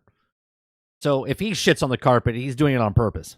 Teasing that he might be a ninja in the other side of the story. In the case of Bloodborne, we see German in the fishing hamlet, in a magazine can, things that haven't been found in their respective games. The first answer is, it was cut in development. The real answer is, it's a whole new world. So he thinks... Wait, I gotta rewind that, because I lost what he was going there. So Bloodborne, we see German in the fishing hamlet, Okay. in a magazine can, things that haven't been found in their respective games. Oh. The first answer is it was cut in development. The Yeah. real answer is it's a whole new world. So he thinks, like, the real reason it's cut, but he thinks it's not cut. He thinks there's a whole other world there, and he's between what realms in the game. Am I understand that correctly, chat? This guy doesn't think that content's cut. He thinks there's layers to it. He thinks that there's the game, and then there's another game, and he's seeing within that realm of the other game and thinks that this content down here is not cut, but it's there, and it's so hard to get to. You don't know about it. Is that what he's saying? There's a game. Yeah, there's a gaming multiverses inside the game. Is that what he's saying? Is that what he's saying? So he thinks that every video game has an alternate reality. Okay. So he's saying the same thing I'm saying. He's saying the exact same thing I'm saying. That he's not able to access, and he only bought half of the game. My man? Man, yesterday and today we've had some really fucking ridiculous stories. Okay? There's a secret world. This guy believes there's a secret world within the game itself, and it's not even data mined. You can't, like, the devs have thought it through. They're like, yeah, we're gonna make a game, and we're gonna make this game so big that there's gonna be two games within the price of one, but we're gonna make it so hard that nobody knows about it but this guy. And because this guy can't get to it because he can't get good to get to that secret level that we've never made, that he's suing us. I really hope they televise this. That's just world building, a thing developers and That's creators amazing. do to expand and enrich their Wow. imaginary I love Asmongold's face. He's like, that's impressive. worlds for their fictional stories. It's not a conspiracy theory about deliberately hidden content, but we're not going to convince you, are we? You know, No. the thing that caught our attention in the beginning was that we I have to say, Water Bear, thank you very much for posting this video this morning, because this is very entertaining. thought the guy was suing FromSoft because of the DLC's difficulty, which Yeah. turned out to be, about 10% true, perhaps? One can make the argument that the dude thinks the game's too hard and he's Yeah. making excuses on why he can't uncover perceived hidden content, but we don't think that's really the case. This guy's just a loony. Yeah, this guy's crazy. However, who knows? Jesus. Maybe some data miner will discover never-seen-before new secrets in older Souls titles and reveal that all this time this guy was an evil mastermind of sorts. But no, I don't think that's going to happen, to be honest. At the end of the day, this is just a crazy guy talking crazy shit. Legal experts doubt the lawsuit will succeed. Well, here's the thing, is that if it existed, people would have found it. 100%. 100%. Do you know how fast people found the Destiny content that was cut in Dark Below? The game came out in September 9th of 2024. By the end of September, before October hit, people already knew that the content was coming, and they cut it and they hid it behind a wall, and you had to buy the expansion pack. They figured it out super fast. There is no way that people, especially in this day and age, where people data mine games, that they didn't find the hidden, undiscovered other game within the game inside of Elden Ring. Like, there's levels to Elden Ring. Like, there is an underworld in Elden Ring, but we all know about it because we played the fucking game. There's no hidden world of game under the game itself. How many of you guys hit the wall 100 times in Volcano Manor? Yep. Yeah, to take a line from Doc Dark, there's levels to this. That's right. It's too bad, huh? Citing the speculative Did it nature of the open? claims No. and the challenge of proving It consumer didn't. He's talking about the wall that you would hit to see if the wall would open. It didn't open. Not. deception at the time. Like, there's literally thousands, if not hundreds of thousands, if not millions of people playing a game that are like me that go around the outer edge of the board and try to find like hidden passages and stuff like that. Like there's always people that figure shit out. Always. Of making this goofy video, data miners have not uncovered evidence of a hidden game within Elden Ring or other FromSoftware titles. Additionally, from a legal standpoint, proving that the game's difficulty constitutes deceptive practice under consumer protection laws will be difficult without substantial evidence. You know what I would do? I just thought about this. God, this would be so good. You wait until after the lawsuit's over. You wait until the lawsuit's over, okay? And if I was FromSoft, I would then have in our spare time use an engine that makes like a procedurally generated world, okay, and then make a world, and then do a patch to put it in the game, and then someone will find it. You don't tell anybody. You don't put it in the patch notes or anything. You just make a procedurally generated world that people can fall into, okay? And then you patch it into the game without anyone knowing. Someone will find it pretty fucking quick. And then the internet would go crazy and be like, oh my God, there's a whole nother world underneath Elden Ring. And I would cry laughing, because that would be the biggest troll ever. And I would love FromSoft to do this just so this guy thinks because he's crazy. He's crazy. But he would think that he's not crazy, but really they're just trolling him to think that he isn't. Oh my and the plaintiff must demonstrate how this alleged deception I has never harmed said consumers. it was easy. Good luck with that, bro. But yeah, we just wanted to share this batshit crazy story, and we're eager to see how Some this moves people are forward after so the day of the court stupid. hearing. That's about I it. can't. See ya. It would be so fucking funny if they live streamed this trial. Like, if they did that, I don't even know what I would do. I would be so fucking happy. It would be funny. The Truthsome people, absolutely. Yeah, I like this. Yeah, this was really funny. I'll link you guys the video. Exactly. Like, yeah. So I don't know. Let me go find out real fast because this is not the actual video. The video is the only wafu. Let me take this and put it in the description, because that's the actual original content.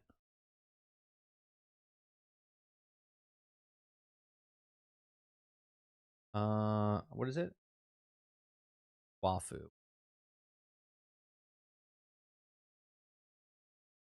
All right, I found it. So that the channel's there. So you guys have, if you want to go watch the original video and go check out that channel, that is next level crazy shit. That is next level, like, insanity. To think that there's a multiverse of levels of a game inside the game itself.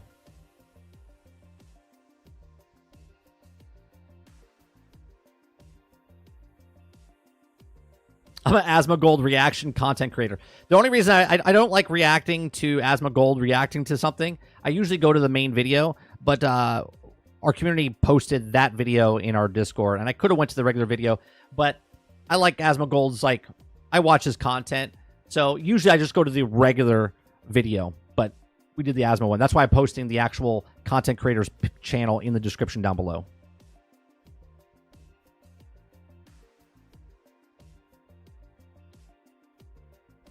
Did I say it wrong, Jones? Did I say it wrong? Because I butcher a lot of stuff.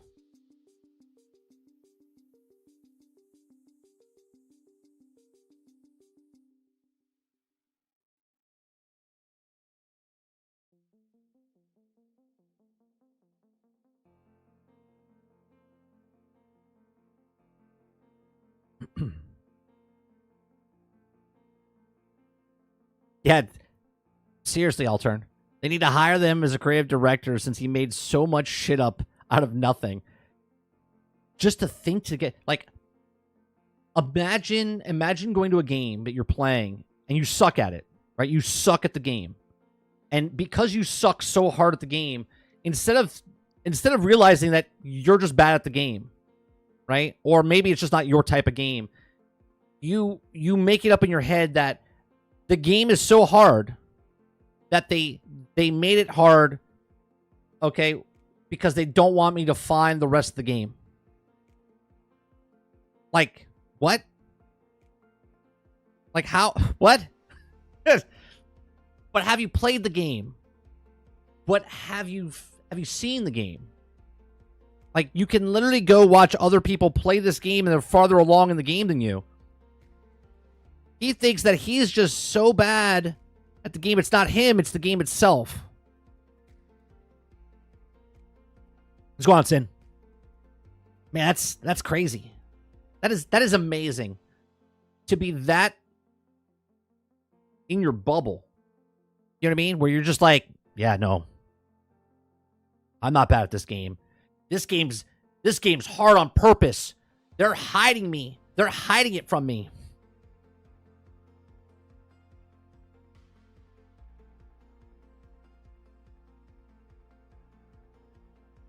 Water Bear says, I just found out that the Ultra Gold version of Space Marine 2 grants the access of the game on the 5th.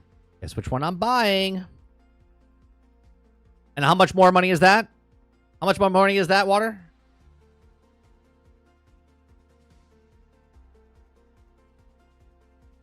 Waifu?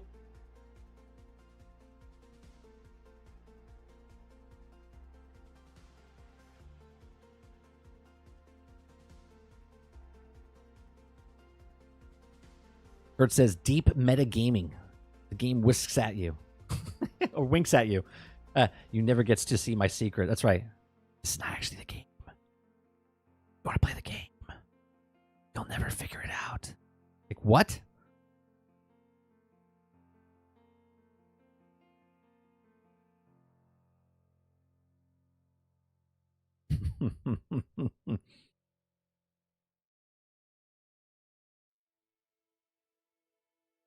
Travis says, I think the Ultra is $10 less than the Outlaws, so shifty eyes.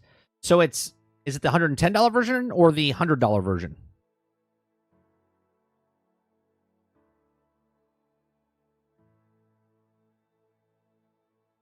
Quintar says, next thing you know, we're going to be getting a warning label that got to be good to play. But can you escape from that, Quintar? If I see that on the screen, can I hit OK or can I just back out? Because if I can back out of that screen, then obviously I don't have to be good at the game.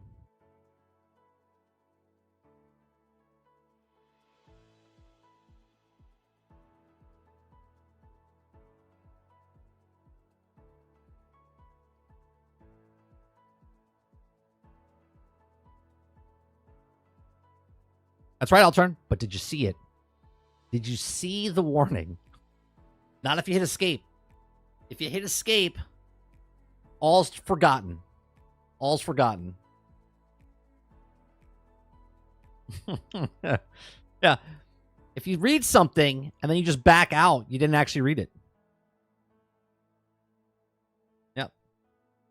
Like, look, I'll put your thing up on the screen, but I'm not going to read it out loud. I'm not going to read it out loud, and then I'm just going to remove it.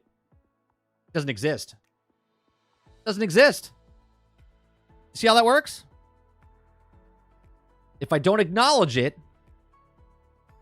damn it, I acknowledged it.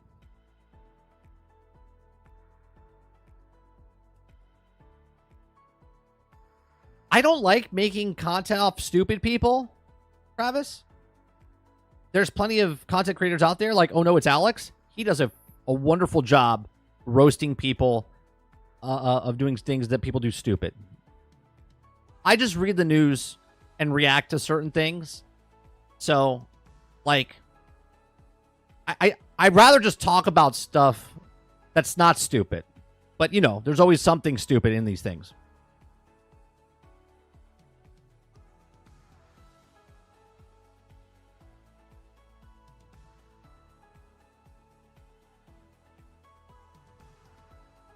Kurt says, I'm playing Deadlock, and I'll never tell. You've already broke. You're not even supposed to let us know you're playing the game. You shouldn't have put the title in the game, Kurt. You should just say, I'm playing Valve's game. That's it. We'll be like, what game is it?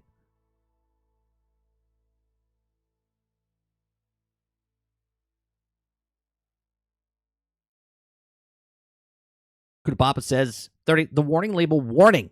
This game may be triggering to games who only play cinematic walkthroughs. This game requires skill to beat. Pairing is a must. If I back out of that, though, It doesn't exist.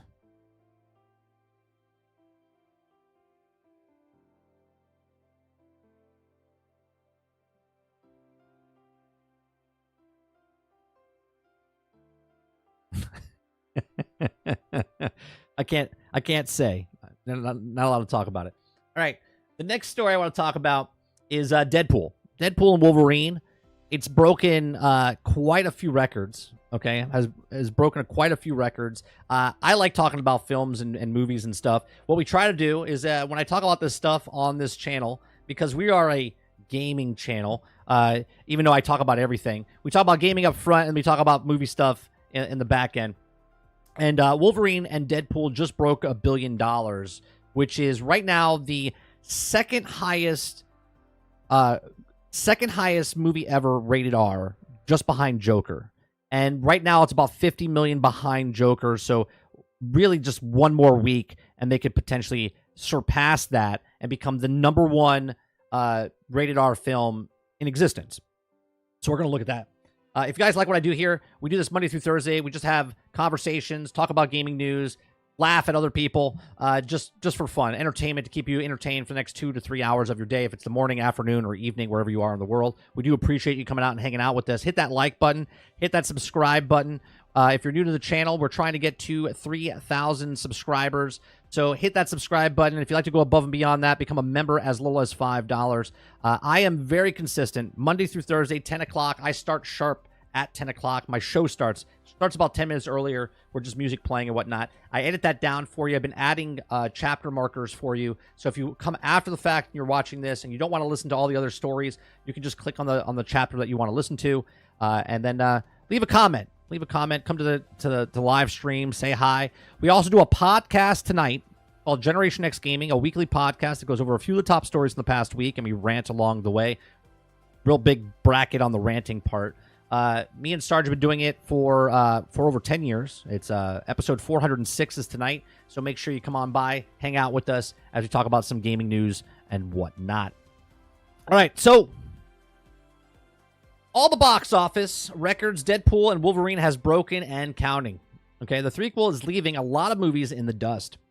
So Deadpool and Wolverine has officially crossed the $1 billion mark at the box office, adding one more shattered record for the pile of Marvel films in collecting. So it figured it's about time to round them up. So resurrecting Hugh Jackman as Wolverine, kind of the threequel properly brings the 20th Century Fox superhero film from the back when it comes to still the 20th Century Fox pre-Disney merger into the behemoth that the Marvel Cinematic Universe. Now, well, you don't need to read this part. That's all. Okay. So these are the records that it's broke so far. One, it's part of the $1 billion club. Only 54 movies prior to Deadpool Wolverine have hit and become part of the $1 billion club, and the most recent one was just another Disney movie, Inside Out 2. Deadpool Wolverine is only second film to do it this year. It should also maintain the dominance it should in the highest grossing movie in 2024 so far. It's also the highest grossing, or will be, domestically, or it is domestically, but it will be overall, highest grossing R-rated film domestically.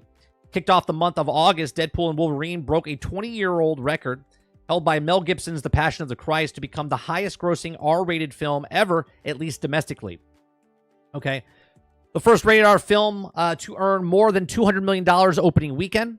Fewer than 10 films ever had a $200 million plus opening weekend, and Deadpool and Wolverine is one of them. Ranking in at $211 million its opening weekend, it became the first rated R film to ever do it, and the sixth film in the general from Marvel's to accomplish that feat. It's also the biggest July opening ever domestically. The summer months always see a few tentpole films. Deadpool Wolverine has blown each of the predecessors out of the water, particularly those released in July.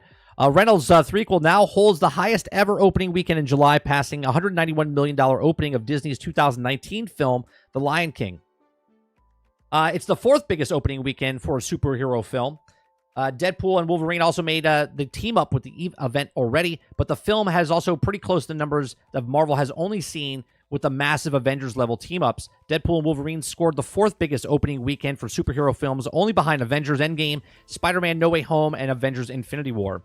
Okay? It's the sixth biggest opening of any film domestically. It's hard to overstate how successful the opening weekend was for Deadpool and Wolverine, but nobody wants to go see movies, right? Nobody wants to go see movies. No, we don't want to go see shitty movies like Borderlands. Okay, I haven't seen this. I'll probably see it next weekend. I have an opening next weekend to go see it. So With a $211 million opening, the only 3 films we mentioned above, plus Star Wars, The Force Awakens, and Star Wars The Last Jedi, had better opening weekends in the domestic box office. And then the best opening for its stars and director. Logan had one hell of a box office run, but Deadpool and Wolverine passed it pretty quickly. It also passed up the 2 predecessors, with it also became the biggest opening in all of Hugh Jackman and Ryan Reynolds and Sean Levy's careers. So lots of different records that they're breaking. So much so I want to show you.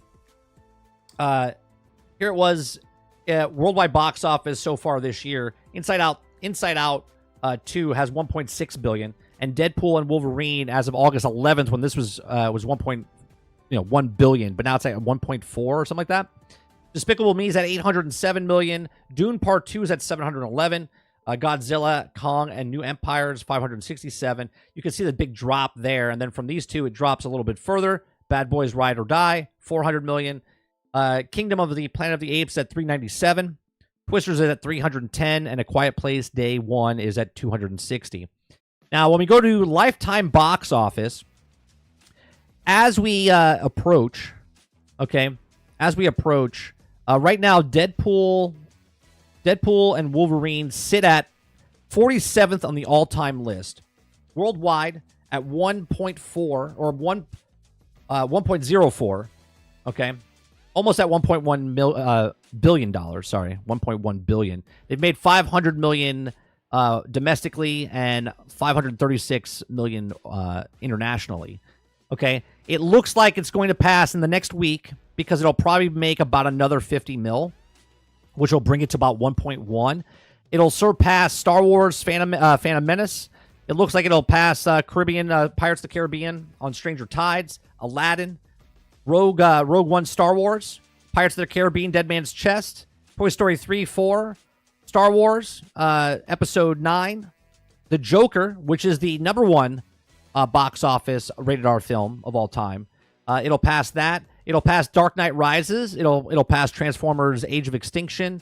It'll probably end up just above like Skyfall and around Transformers after this next weekend, right? Captain Marvel's still up there with 1.3 at level 32.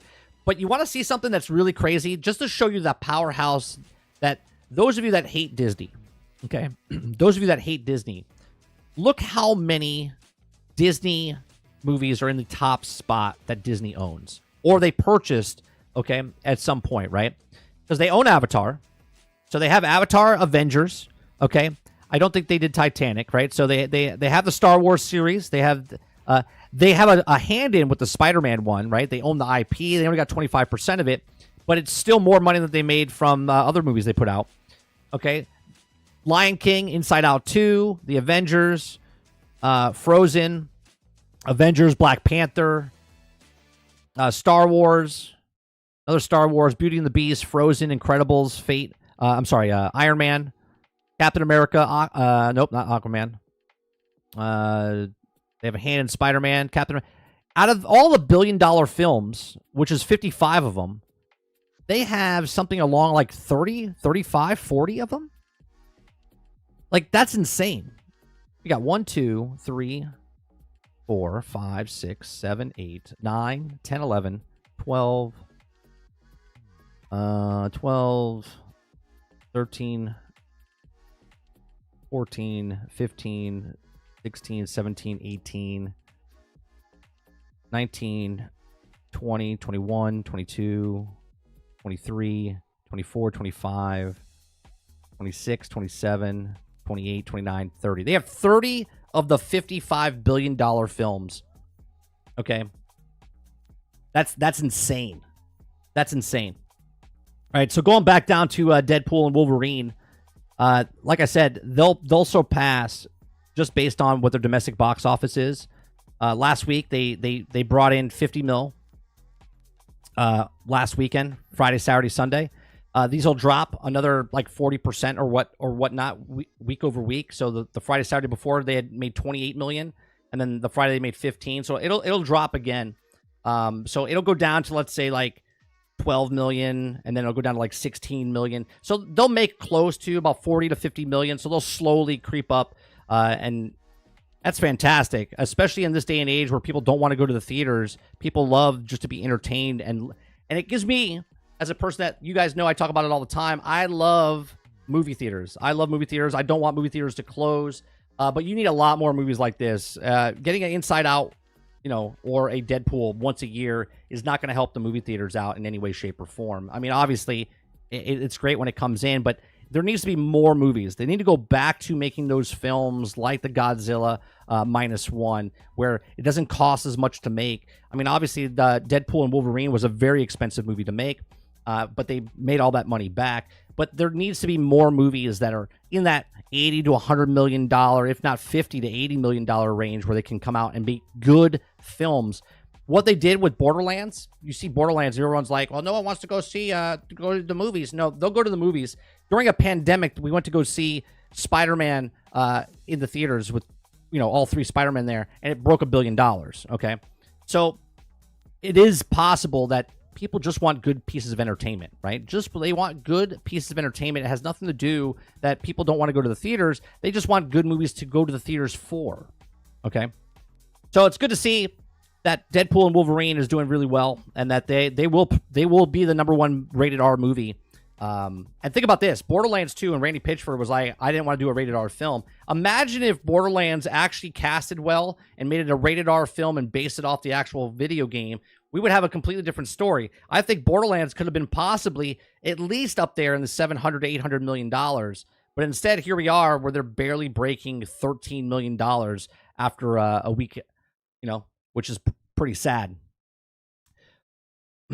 So, give it to you guys. How did you guys see Deadpool and Wolverine in theaters? And if so, how did you like it? And if you didn't see it, are you going to see it in theaters before it comes out of theaters?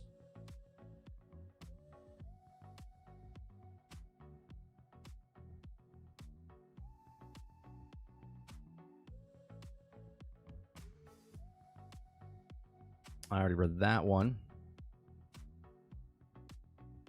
Papa says 30. In all reality, right now, I have Delta Force and 3 other games I can't mention the name of installed. Tom Warren is an idiot. He's part of the reason that demos and betas are hard to get into. I got to talk to you, Akuta Papa, off stream. How you get involved with all these like beta codes and stuff like that? Because maybe I just don't care. I don't sign up or don't know about it. But I want to see if I can get into more things to play. Because alphas and betas are good for me because I just try them. And I don't got to put in like hundreds of hours into them. You know what I mean?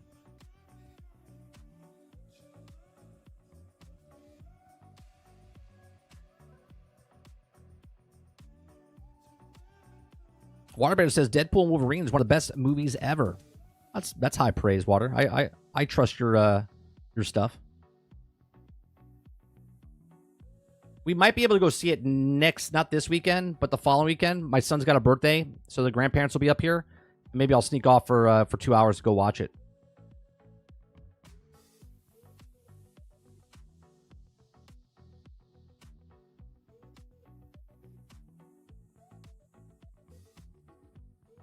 Eclipse says, man, Pixar is carrying Disney right now. Well, they've always carried. Like, just the animations. And this is why I don't understand. If you notice, not a lot of live action movies are up there. The live action ones are not doing very well, but for the most part. But the animated ones do very well for them. And I don't know why Disney's going to live action. Imagine like abandoning what you're known for. Speaking of like know your customer base.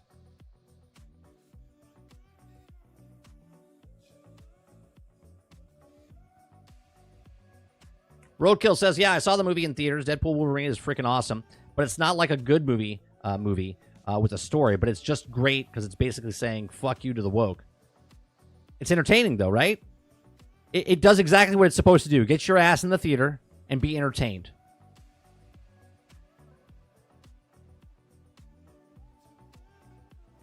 Quintar says, waiting for Blu-ray. Watch it rather than watch it at home. Or rather watch it at home. I get that. I kind of...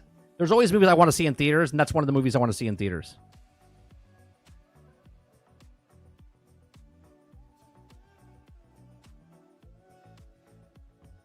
Come on, Ghost Fisker. It says, morning, Deadpool and Wolverine is awesome. Was happy the whole movie. Nice. animation movies take longer and use more people. They're also more profitable because they're also G-rated and they make a shit ton of money. So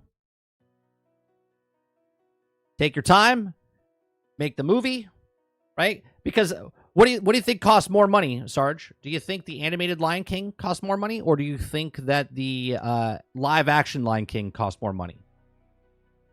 I can tell you which one costs more money.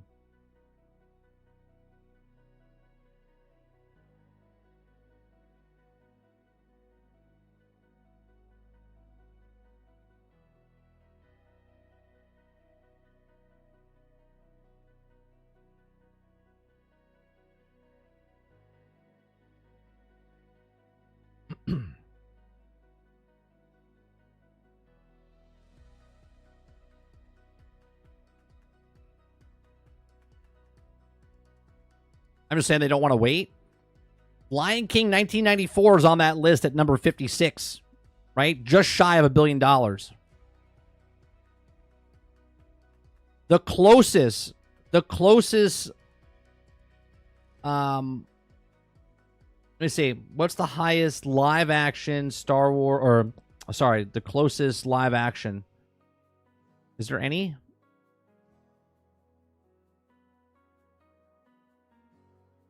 Beauty and the Beast live action broke $1 billion. That was 2017.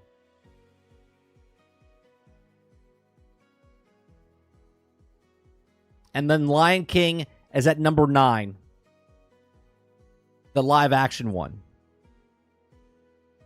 But I'm pretty sure, actually I know for a fact, that Lion King was much cheaper to make. Lion King was much cheaper to make than the live action one, which is not even live action, right? Because Lion King, the live action version is just animated in a different way. Yeah, the budget for the animated movie was $45 million. The budget for Lion King, the live action, was $260 million.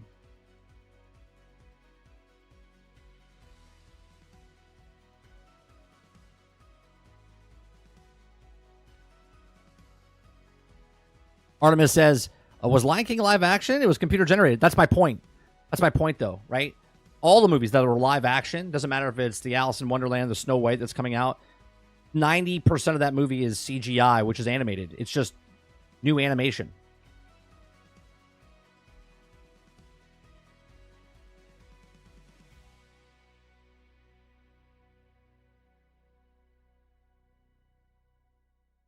The new Lion King movie you're talking about? No, I'm talking about the other movie, Nate. That was the Lion King. The one that's coming out now is Scar,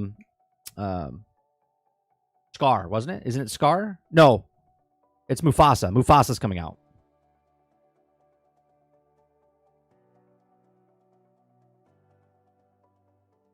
Yeah, the Lion King movies, they call them live action, but they're not live action. They're animated, just in a new format. One cost $260 million to make. The other one cost $45 million to make. Now, I'm not a math whiz here, but when you spend $260 million budget, that's before the actual marketing, and you get $1.6 billion, I mean, that's a good return. But when you spend $45 million before, okay, and then you make almost $1 billion, that's a lot. That's a much better return on investment. Much better return on investment.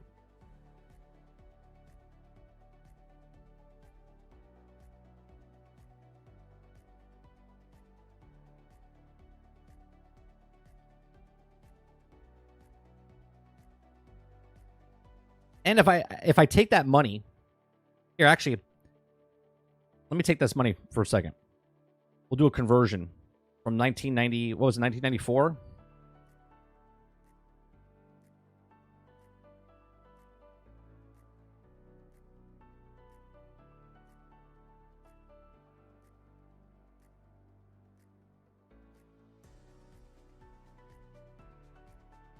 Yeah.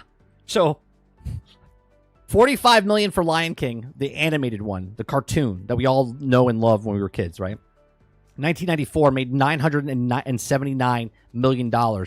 In today's money, that's over $2 billion. That's over $2 billion Same with inflation. Okay. Much better. Much better.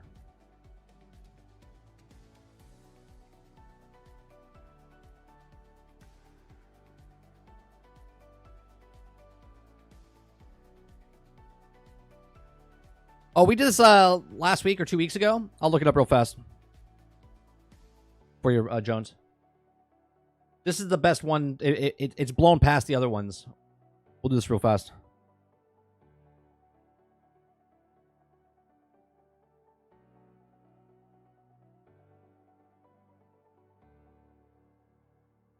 So Deadpool 1, okay, it was a $58 million budget, and it made 782, million, okay? Deadpool 2, 2018, was 110, double the budget, and it made 785 million, okay? And then Deadpool 3, which we know the budget's, I think, 100, it might be 150, 180, okay? And it made 1 billion right now. Let me look up the Deadpool budget.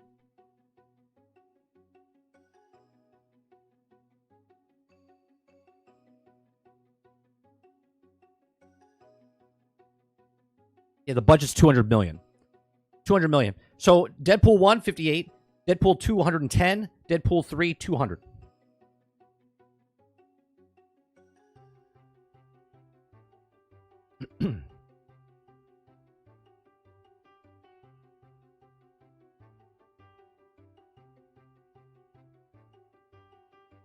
Artemis says the new Lion King didn't have one live creature in it. It was 100% CGI, and new prequel will also at least have facial expressions. Sure. It's still considered animated, which I hate, because it's not really animated. Oh, I'm sorry. They'll still consider it live action, even though it's animated.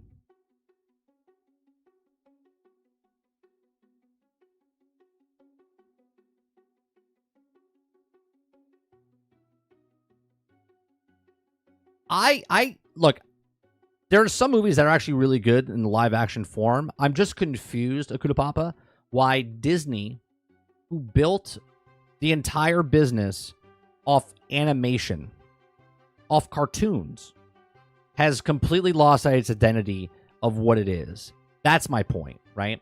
Now, I get what they're trying to do, okay? But it is kind of silly to me that, again, if Walt Disney World was alive today, which obviously is not, I think he wouldn't be very happy with the company because of what they're doing with the company and not staying true to what the values of what Walt wanted it to be. Between what the parks are, okay? He bought all the land around the parks so that the lands could keep expanding the parks, but yet they keep destroying stuff in the parks and then repurposing it for something else, which is stupid, okay? They keep repurposing the actual cartoons. Instead of making the cartoon and then making new cartoons, they take the old stuff and then turn them into live action, right? The company was built off animation, off cartoons, and yet for some strange reason, Walt Disney Company doesn't want to make cartoons anymore. Just really strange. Argus says, Mike, I've seen a lot of people saying that they would have some saying it would be see Deadpool Wolverine a second time in theaters. Me and my girlfriend are seeing it the second time. There's a lot of people that want to go see it a second. You need always, all movies that see $1 billion is always people that are fans that have seen the movie multiple times. Multiple times. If you don't get repeat visitors, you don't usually break $1 billion. Usually people that go see the movie multiple times is what makes those movies get over $1 billion.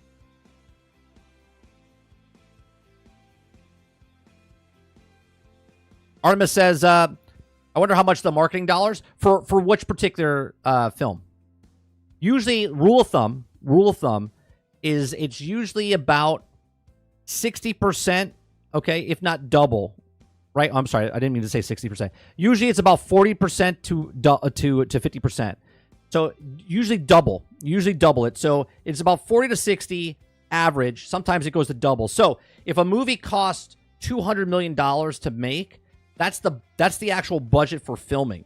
Then they'll put about another $150 to $200 million in marketing that. Right? If you're talking about a $48 million budget, they'll put about half of that, if not double that. So back in the Lion King day, back in the old days in 1994, let's say it cost $50 million. It'll probably cost them $75 million, okay, for that halfway point, if not double. So it would cost them $100 million to make it, okay, and market it.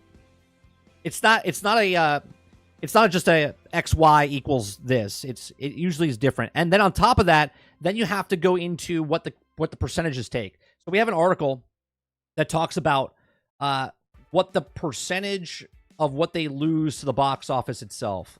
Let's see where it is.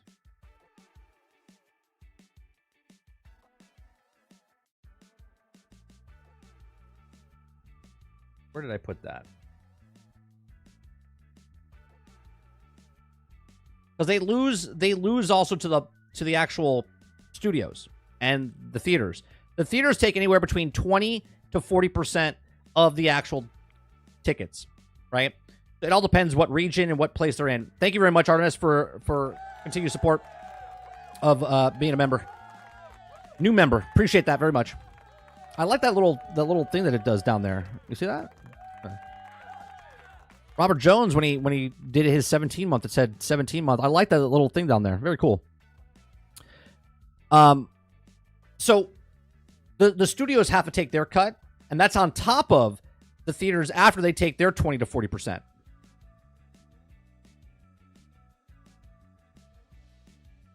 me bring that up.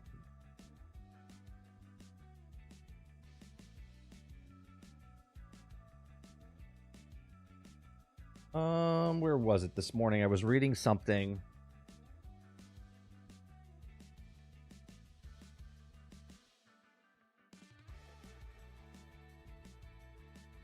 Did I have it in my other browser?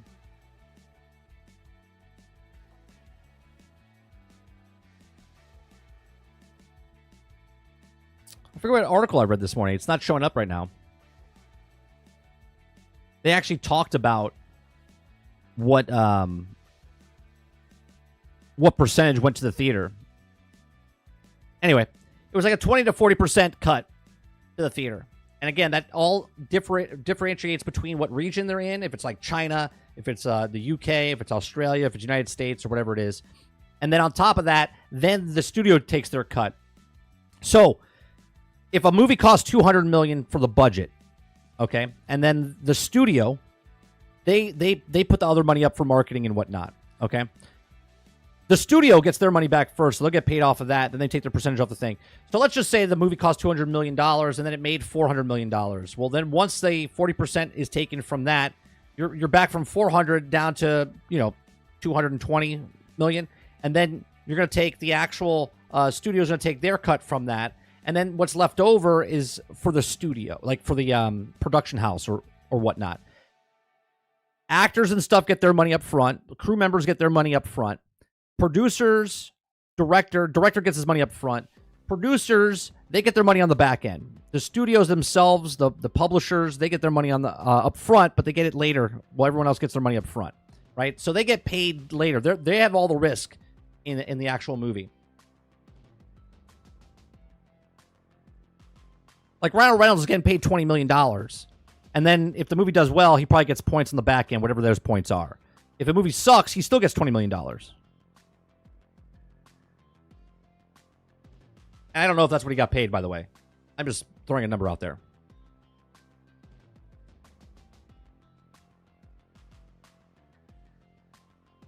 Kurt says, funny, when you give people what they want, you get lots of money. Yeah, when you give fans are fanatics, by the way. That's the short for fanatics.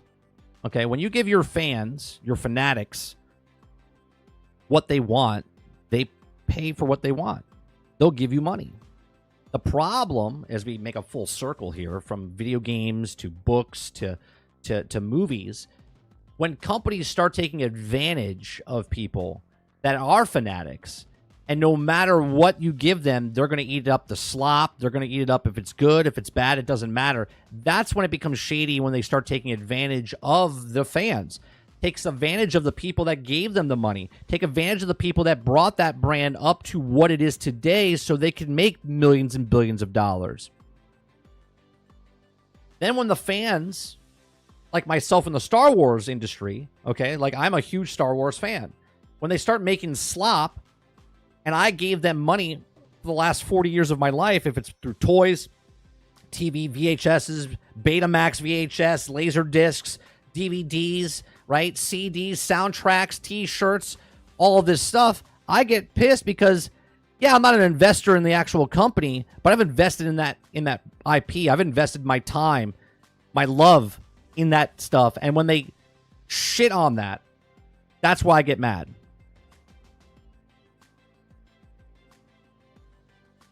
No, Jones, they rent. So each theater rents out the actual movie. Okay? They come on a giant truck. They bring in the reels and stuff like that. Okay? And they rent them. So they'll, all depending on what city you're in, how big the theater is, how many theaters want to put in it. If they want to put it in their big theater and small theater, it's the same thing. But if they know how popular it is in that area, this is how many they rent. Right? So I know back in the day when Star Wars came out, we had 8 theaters running films. Okay. Now there's 2 ways you can do this. The theaters are up on top. So what they'll do is they'll run it through one machine. Okay. And they'll start another show, let's say 20 minutes afterwards. Okay. Or 15 minutes afterwards. So one theater that's here and the next theater is over here. One will be like a 3 o'clock show and the other one will be like a 3:20 show. And what they'll do is they'll run the film through. This is what they did with film. I don't know what they do with digital anymore because I left that industry before that. Okay. But they would run the film through one projector and then it would go over to the next room. Okay. And they would do it through that projector. So they didn't have to spend money renting two films. So what they'll do is if they're running it in like 4 theaters, sometimes they'll get the 4 films and they'll rent it for the week, the month, or whatever it is. Or they'll rent half that and then use it double time and go through.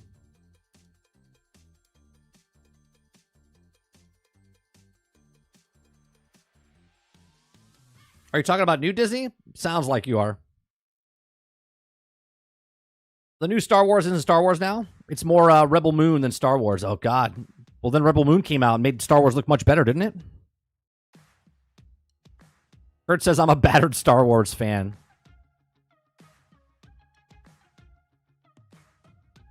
Quintar says they get reward for when they don't crap on the fans, and when we cry when fans don't like it to be crapped on. Right. It's a double-edged sword, isn't it, for them? When the fans bitch about it, they call us sexist, racist, misogynistic, and when it works out, they're like, hey, it's very successful. Who do they think went to go watch that stuff?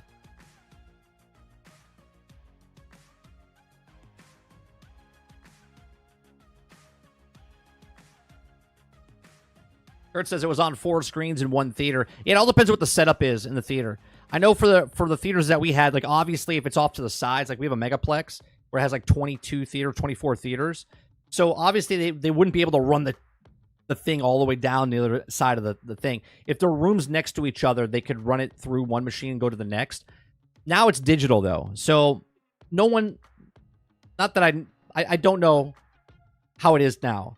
But there's digital formats. So obviously they bring hard drives or whatever they're bringing in. There's also films that they run on, but there's digital projectors. So I don't think they're running things through.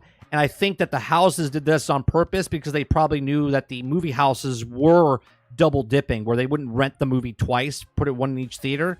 They would run it through because, just being smart. Where now they know that they can do that just like they're doing with the video games, right? Well, secondhand, they weren't making money off of that, so they decided to make it digital, so now they can make money off of that.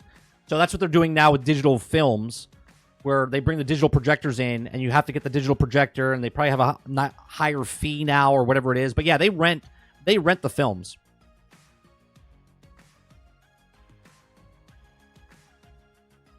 Like the digital projector is owned by the studio or by the movie house, by the way. They're still getting the film digitally or whatever. They're renting it from the publisher.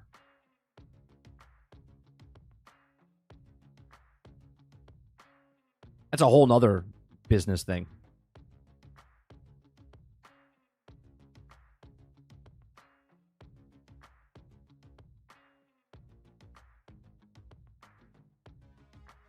All right, do we have I think we had one more story.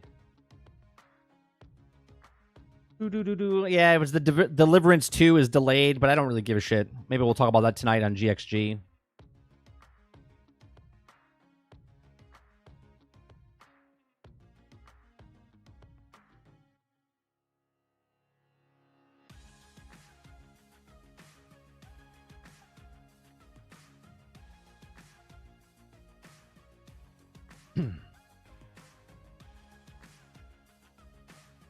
Looking at Twitter right now to see if there's any other kind of news that popped up while we were live.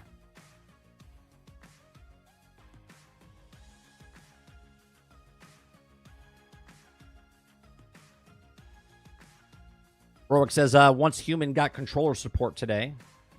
Still haven't tried it. Is that a free-to-play game? Is Once Human a free-to-play game?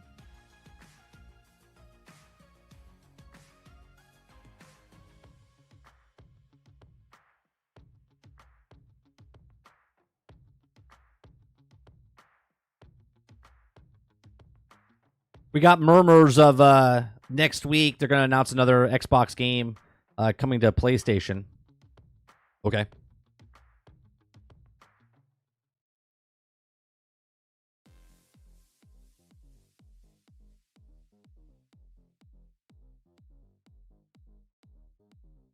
Oh, tonight we have a crazy story, right? I'll mention it right now.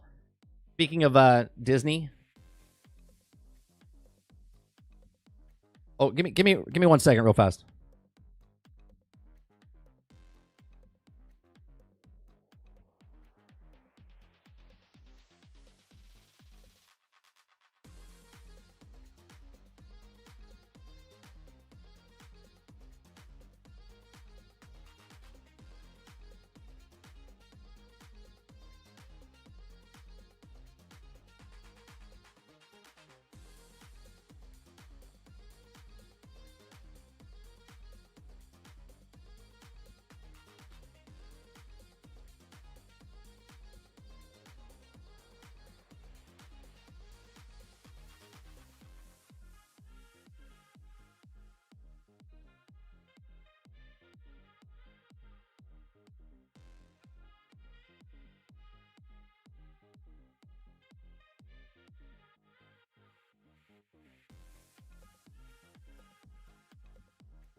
Sorry, my wife came home.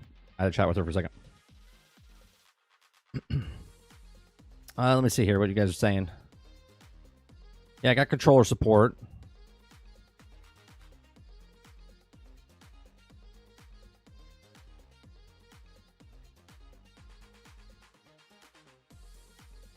What is that for, Roic?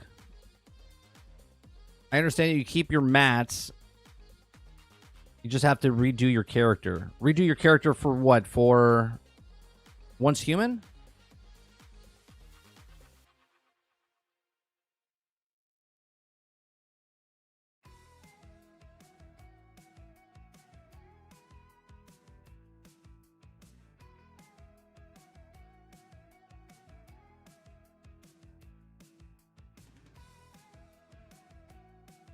Oh, do they have seasons in Once Human?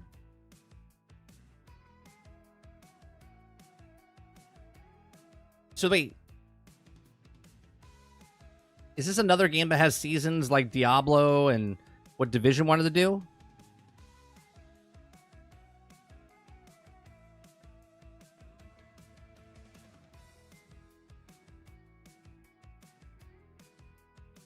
Yeah, I'm good then. I don't need another fucking homework assignment. Season like Diablo, but lasts 6 weeks. I don't know. I'm sure it's a good game. I'm just tired of these start over type of thing.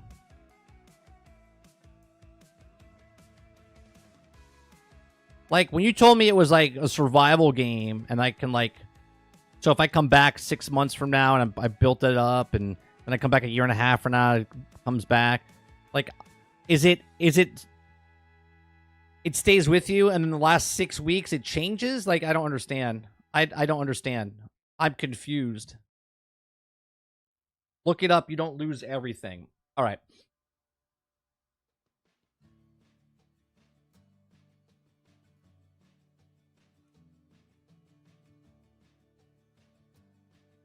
Is it in the patch notes?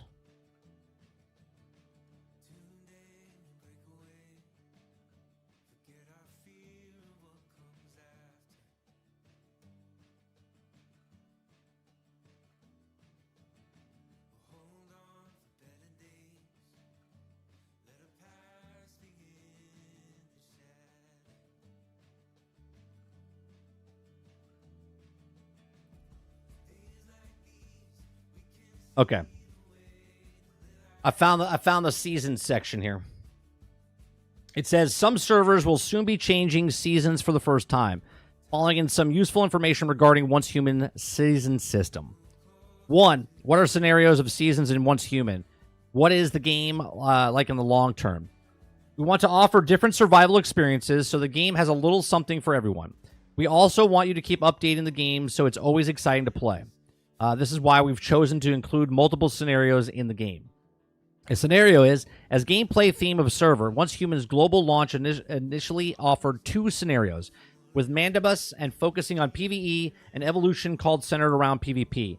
In September and October, we're bringing in a special event featuring a new scenario content. September scenario will involve faction-based PvP, while October will bring in cooperative PvE scenarios with a new map, temperature-based survival mechanics, and also in the works of a scenario which is unrestricted PvP and a longer season cycle, as well as a procedurally scenario, or a particular scenario. Furthermore, we plan to release at least 4 new scenarios every year.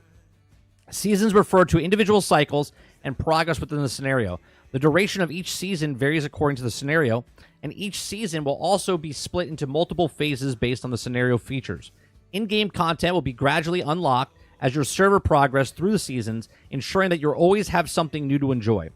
Once all the scenarios' content is available and the season reaches its transitional phase, you can sign up for a new scenario while keeping your gains from your current scenario.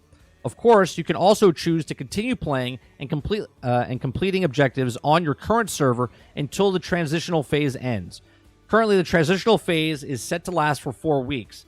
That's our vision for the game, which is also we hope to bring you a multifaceted and consistently engaging experience. So, okay, scenario sign-up process. Choose a scenario and server. Create a character. Play the scenario. Sign up for new scenario in the latter phase of the current season. You can continue, sign up for new scenario, play on the new server. Or choose not to sign up for the new scenario, stay on current server until season ends, and then go up here. Or choose not to sign up for the new scenario and enter Eternal Land. Why do they always have to make it so fucking confusing? Here's the thing, right? And I'm not talking shit about it. This is my first reactions to seeing what this is. I don't even play the game, but this is what I see. 1, I'm going to ask a question. Is this game still in early access? Okay. And 2, did you have to sign some sort of TOS or EULA or whatever it was before you played the free-to-play game?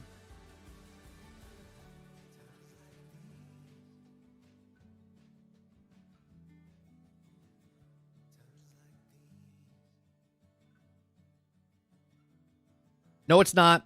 I don't think so. Okay. Well, then I don't have to say my next part, because the other day we were talking about if they keep adding stuff to the game, like did they talk about scenarios before the game came out? I didn't follow it. So those of you that played the game early, did you know about the season stuff before you got interested in the game?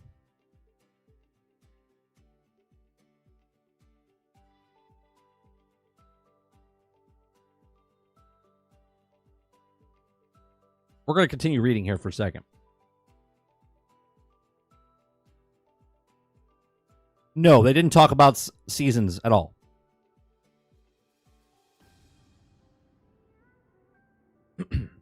Is there stuff that you have to purchase in the game? Like, I shouldn't say have to purchase in the game. Is there stuff in the game that you can buy? It's a free-to-play game, obviously, so there's microtransactions or something within the game.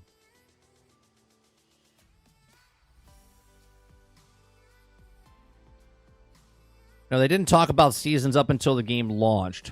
Sounds like something they added listening to the Ubisoft. You can buy stuff in-game. Here's my only thing, right? Obviously, there's not a upfront cost for the game, which is cool, right? It's a free-to-play game, so you don't... But now because there's microtransactions, I get that they're cosmetic, Roic. I get that they're cosmetic. It's free-to-play, so it's cosmetic. Now that I bought stuff in the cosmetic realm, let's say I played the game, I was like, oh, really cool. I like this game. I'm going to buy something to support the game. But then they add this season stuff, right? Now I'm like, well, I don't have to partake in it. But I feel like they've quick changed on you. You know what I mean? Like, they quick change where they're like, this is what the game is. And they're like, just kidding. This is what we actually wanted you to do, right? They, like, got you in the door and then changed it on you once you were in the door. And I feel like that's a little weird. Now, I'm not saying they're doing any kind of thing that's kind of dodgy because, again, it's a free-to-play game. But it just seems a little strange. We'll watch that in just a second, Dolphin. So let me continue reading here. It says, when a scenario is over, does that mean I will lose my in-game progress? It says, no, it does not. We value the effort of the time and put into your game. Which, huge. Take a deep breath. Okay? I'm not even playing the game yet. But my number one rule with any of these games is respect the player's time. And based on that first sentence, that first answer, okay, it's a big, deep breath of, oh, thank God. Okay? It says, when the scenario ends, you'll exit the scenario midway. You'll be able to keep your rewards you've earned. And there are a few rare exceptions, including scenario-specific items and mimic items. However, to ensure that each scenario offers a self-sufficient experience, okay, and allows all players to enjoy the game regardless of their progress, we have the following rules in place. Okay. Now I gotta get a spreadsheet out.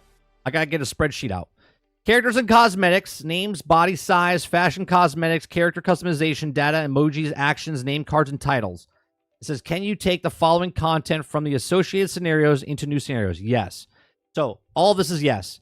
So character and cosmetics, yes. Materials, yes. Important in-game progress content, yes. Building houses, blueprints, yes. Seasonal items, yes. Friends, yes. Task completion and progress, yes. And event progress and materials, yes. Okay. Weapons and armor, yes. Regular resources, yes. Okay. Calibration blueprints, yes. Energy links, yes. What doesn't go with you is map exploration progress, character level experience, scenario core gameplay items, and specializations crafted using mimic specializations. Okay. And it says, how do I bring items from the internal depot into the new scenario? You'll have a certain amount of resource points when entering a new scenario. Each item you choose to bring into the scenario will cost a certain amount of resource points. The actual amount of required varies between items and checked in the game. You'll be obtaining new resource points every time you join a new scenario. Okay. And then in the upcoming seasons, we're releasing a new scenario with higher difficulties. The scenario will also include 2 combat environments, which each environment containing different cradle overview, combinations, super anomaly types, and exclusive blueprints and calibration blueprints. There are also 2 combat difficulty levels in the scenario, normal and hard. And on the hard difficulty, dungeons and also challenges will also be tougher. They also yield more rewards and also be choose whichever combat difficulty level you prefer. All right, well, it does sound like they're respecting your time. And again, because it's a free-to-play game, here's the thing, though, that I have a question again. With all these season games like this, like a Diablo, like what they want to do for Division, if you're playing your main Eternal Realm character, and then you start doing these seasons, but the seasons you're making a new character every single time, and then you can take that stuff and bring it to your Eternal Realm. If the seasons come out for so long, when are you playing your Eternal character? That's what I never understood about the seasonal stuff. If seasons are constantly coming out, when do you stop playing seasons and play your Eternal character?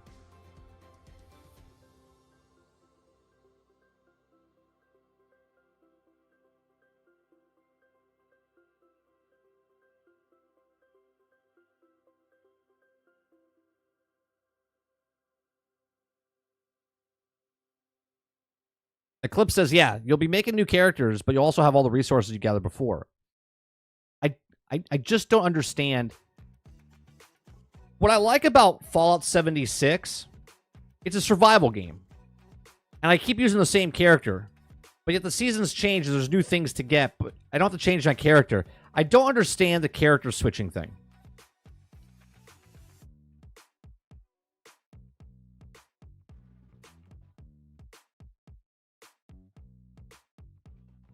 Water says, I believe that their version of seasons is just a never event scenario from what it sounds like.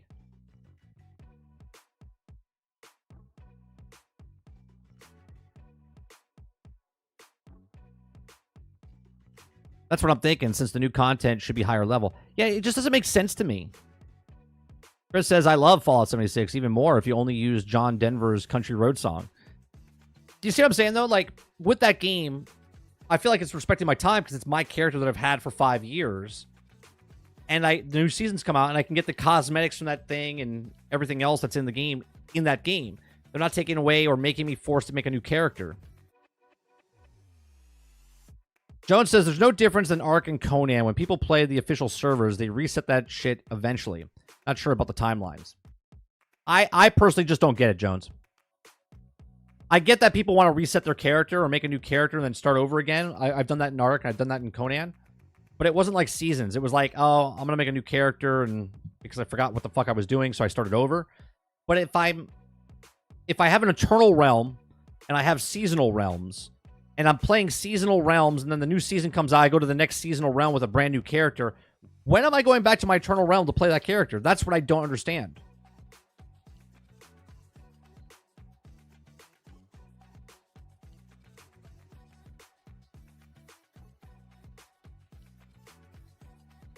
Good Papa says, character switching makes no sense for a survival game. I don't mind it in Diablo, but the survival game, it's always grants on. Yeah, I just don't understand. I guess it makes sense in Diablo because it's not a survival game, but a survival game, I just don't understand. It's like the developers don't want to make harder content.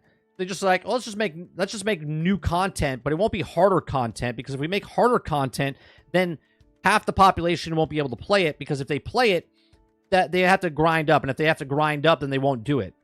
And that to me is just so strange. It's like, they're like, well, let's just make regular content, but it only works in that season. And to get people to play that season, they have to make a new character.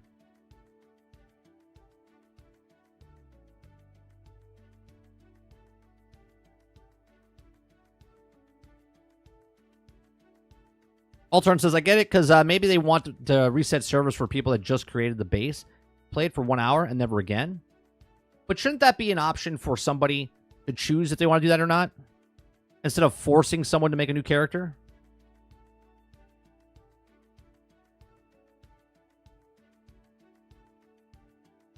Like, I know this makes no sense, but out here, I'm gonna try to...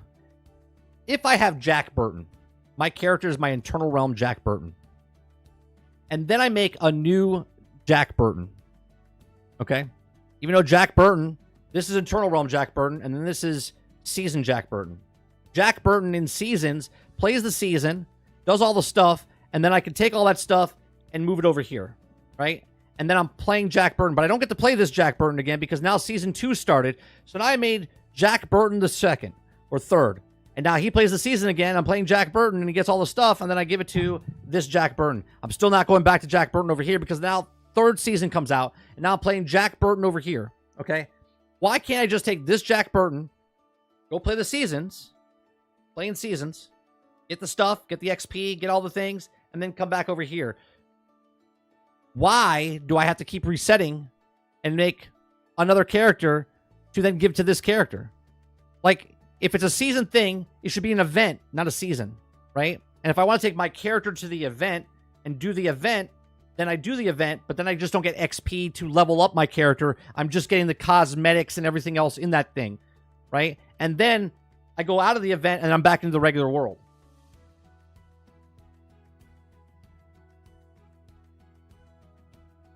Why can't they just take this and put it into that? Survival games can't adjust difficulty. If they make the GSME or the game harder, then the player will revolt. If the Diablo, you can add more torment levels, increasing difficulty and pushing the story. I guess.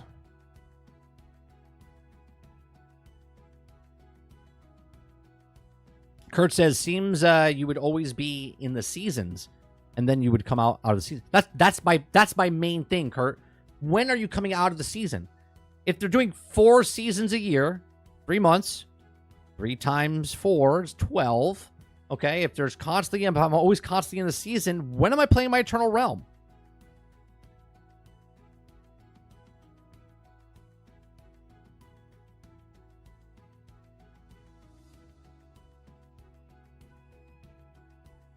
The Eternal Realm is probably the offline version. But what's the benefits of playing an offline version if all the stuff that you're going to get is in the seasons? Do you see what I'm saying, Jones? If the game is the seasons, then why is there Eternal Realm? And if I have the Eternal Realm, then why do I have to go play the seasons? Why can't I just stay in the Eternal Realm? Why do I have to make a new character that I'm never going to play, or I play it and then I'm going to get rid of it, delete it, and then move that stuff over to the Eternal Realm? It makes no sense to me.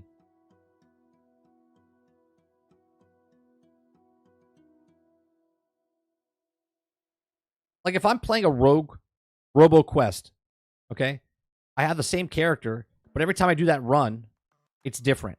I level up things differently. I do the thing. I die. I start over. I'm still using the same character, and my character keeps leveling up, okay? So it gets a little bit less and less more difficult for me. And I don't have to start a new character. I'm just starting over every single time. In a survival game, the reason you're survival is because you want that character to see how long you can survive for.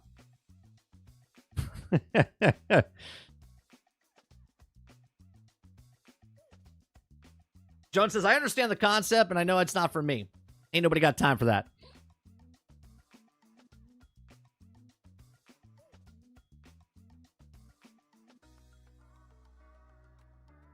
All right, let me go watch this trailer, and then we're gonna call it for the day. Let's see. Did you guys post it in game trailers at all?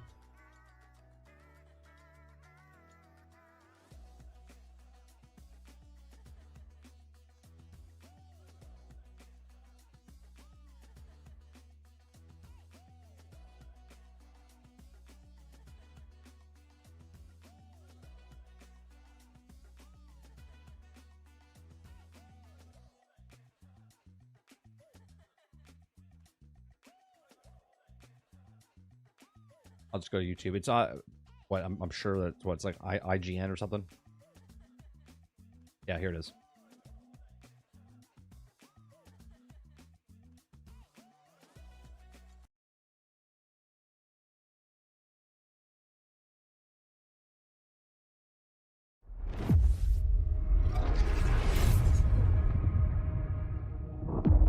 You have no idea what you have done.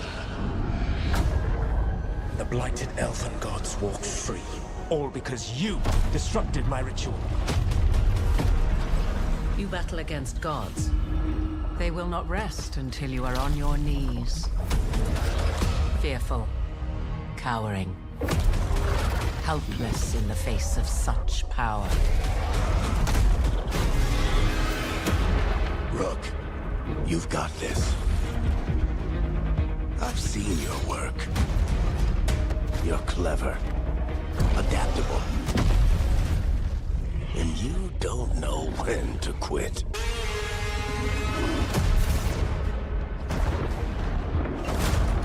You want allies to go after the gods? I've got places to look. Where do we start? I'll be damned. A griffin. In war, victory.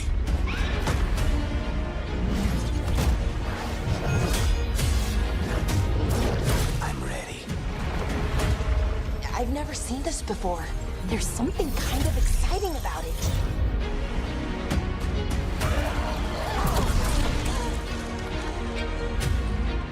What is happening to me? Not Doctor Strange? Let the fade Looks like Doctor Strange. close. Draw the dragon out into the open. Then attack. You and me, Rook. Maybe that's what scares me. These are the times in which legends are born or slain.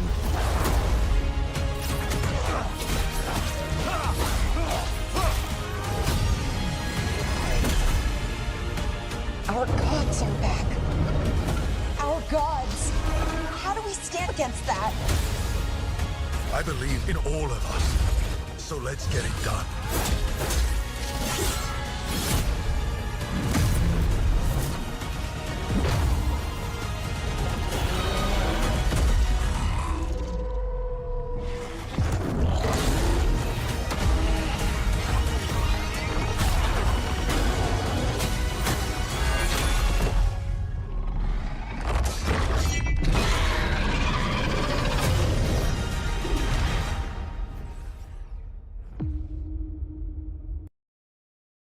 Trailer looks good. Now, we did see gameplay of that first mission, but I got to see more gameplay for the actual fighting because the fighting that they showed was not impressive to me. The trailer looks good. I got to see more of the actual fighting mechanic gameplay with like leveled up character or something. Just give me just a brief moment of, because if I have to do the same, like spin maneuver type of thing that they showed during that gameplay footage, that's a hard pass for me. Right? I don't want to do the same thing.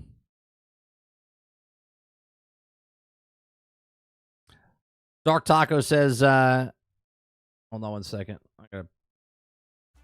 Dark Taco says the story is 1,000% picking up from where it left off. Well, that's good. That's good.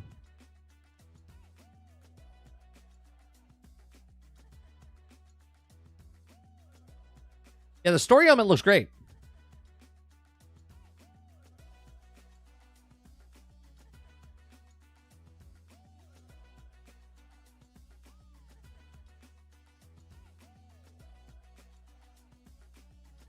Yeah, the actions got me a little off the brain.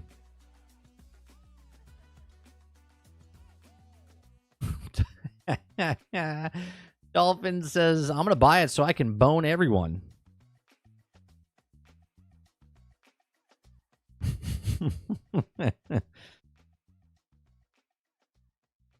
I'm going to buy it so I can bone everyone. Put that on a placard.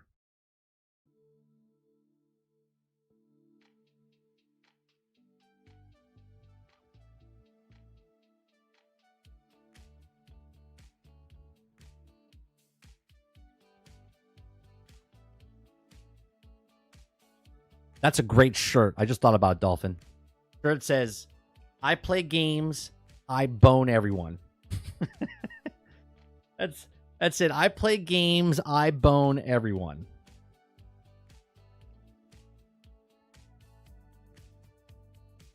Someone sees that shirt, they're like, he played Boulder Gate 3.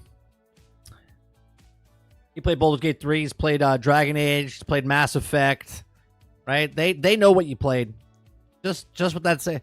The people that don't get it be like, a gamer. They don't bone anybody. The gamer. They don't get laid. You bone everyone.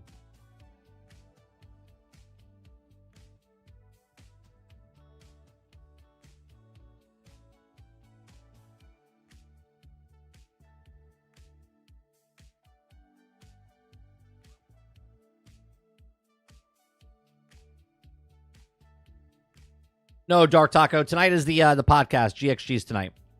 Yeah, well, we'll play it on Wednesday. When we play Shooting the Shit with Sarge.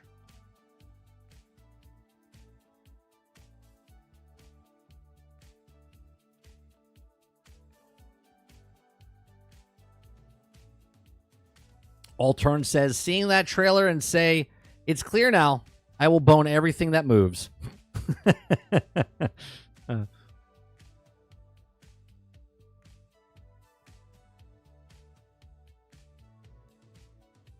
So we got October 31st. So let's look at the games. What games do we have for release in the upcoming months?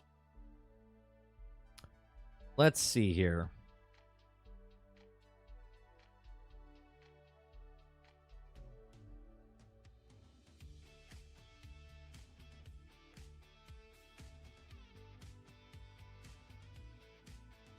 Let's go to our board of on Opera GX. Let's see what's coming out here. I'll go to Xbox, see what I got coming out. Wuhong, that's not coming out on Xbox right away, is it? Is that coming out on August 20th on Xbox? I don't think it is, but regardless, we got that. Vision of Mana. Got Outlaws. We got Outlaws coming out end of this month. Ooh, September 3rd. I got the Star Trucker. That's coming to Game Pass. So we'll try that out. We got Harry Potter Quidditch. We're not getting that. We got Space Marines on September 9th.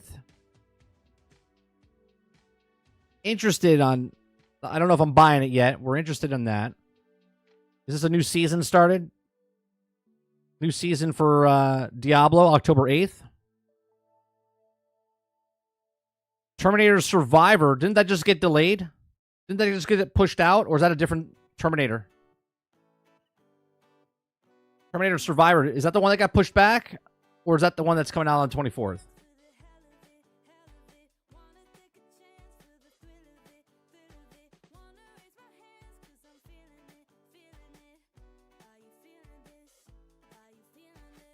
You got Stalker coming out.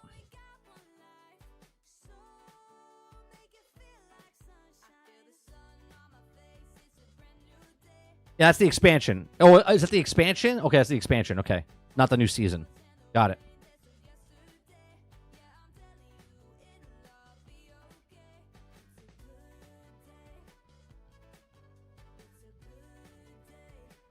Oh, it's the same. It's a new season and the expansion. Got it. Not one and the same. Coming out at the same time, though.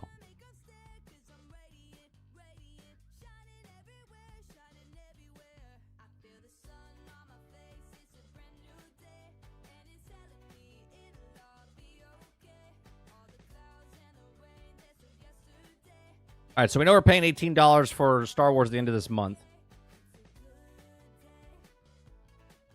Too many games I'll never catch up. Yeah, I don't know, because I have Midnight Suns I'm playing. We're playing that, so when Star Wars comes out, we'll be playing that. That'll be like an all-week thing.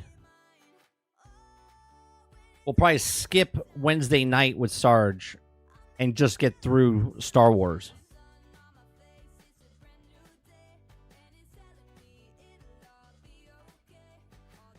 I gotta get it done. I'm not paying 2 months of that. I need to get that God game done. Gotta get rid of Star Wars off our list.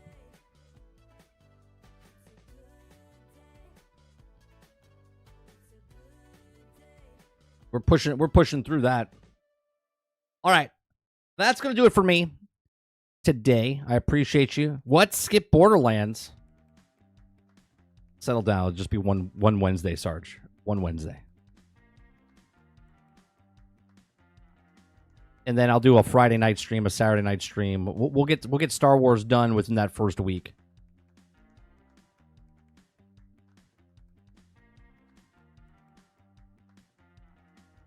Dark Taco says, I am blitzing through that shit. They are not getting $40 from me. That's the spirit, Dark Taco. That's what I'm saying.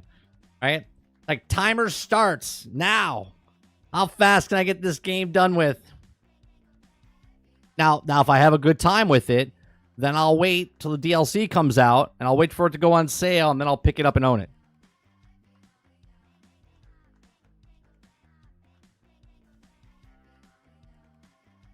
That's how I'm going to deal with it. All right, we do this Monday through Thursday from 10 o'clock in the morning till noon Eastern, 1 o'clock. Couple of hours to get you through your mornings. If you guys like it, hit that like button, hit that subscribe button. If you'd like to help us out above and beyond that, become a member as little as $5. I can guarantee you I make more content than fucking season passes do for all these other games. Okay, you can keep me on in the background, get you through work, get you through studying or whatever you're doing. You can just have me up in the background and hear my wonderful voice in the background. Appreciate it very much. We'll be back tonight, 8 p.m. Eastern for Generation X Gaming, the weekly podcast that goes over a few of the top stories from the past week, and we rant along the way. You guys have a great rest of your afternoon, evening, and I'll see you guys on the next one. Peace.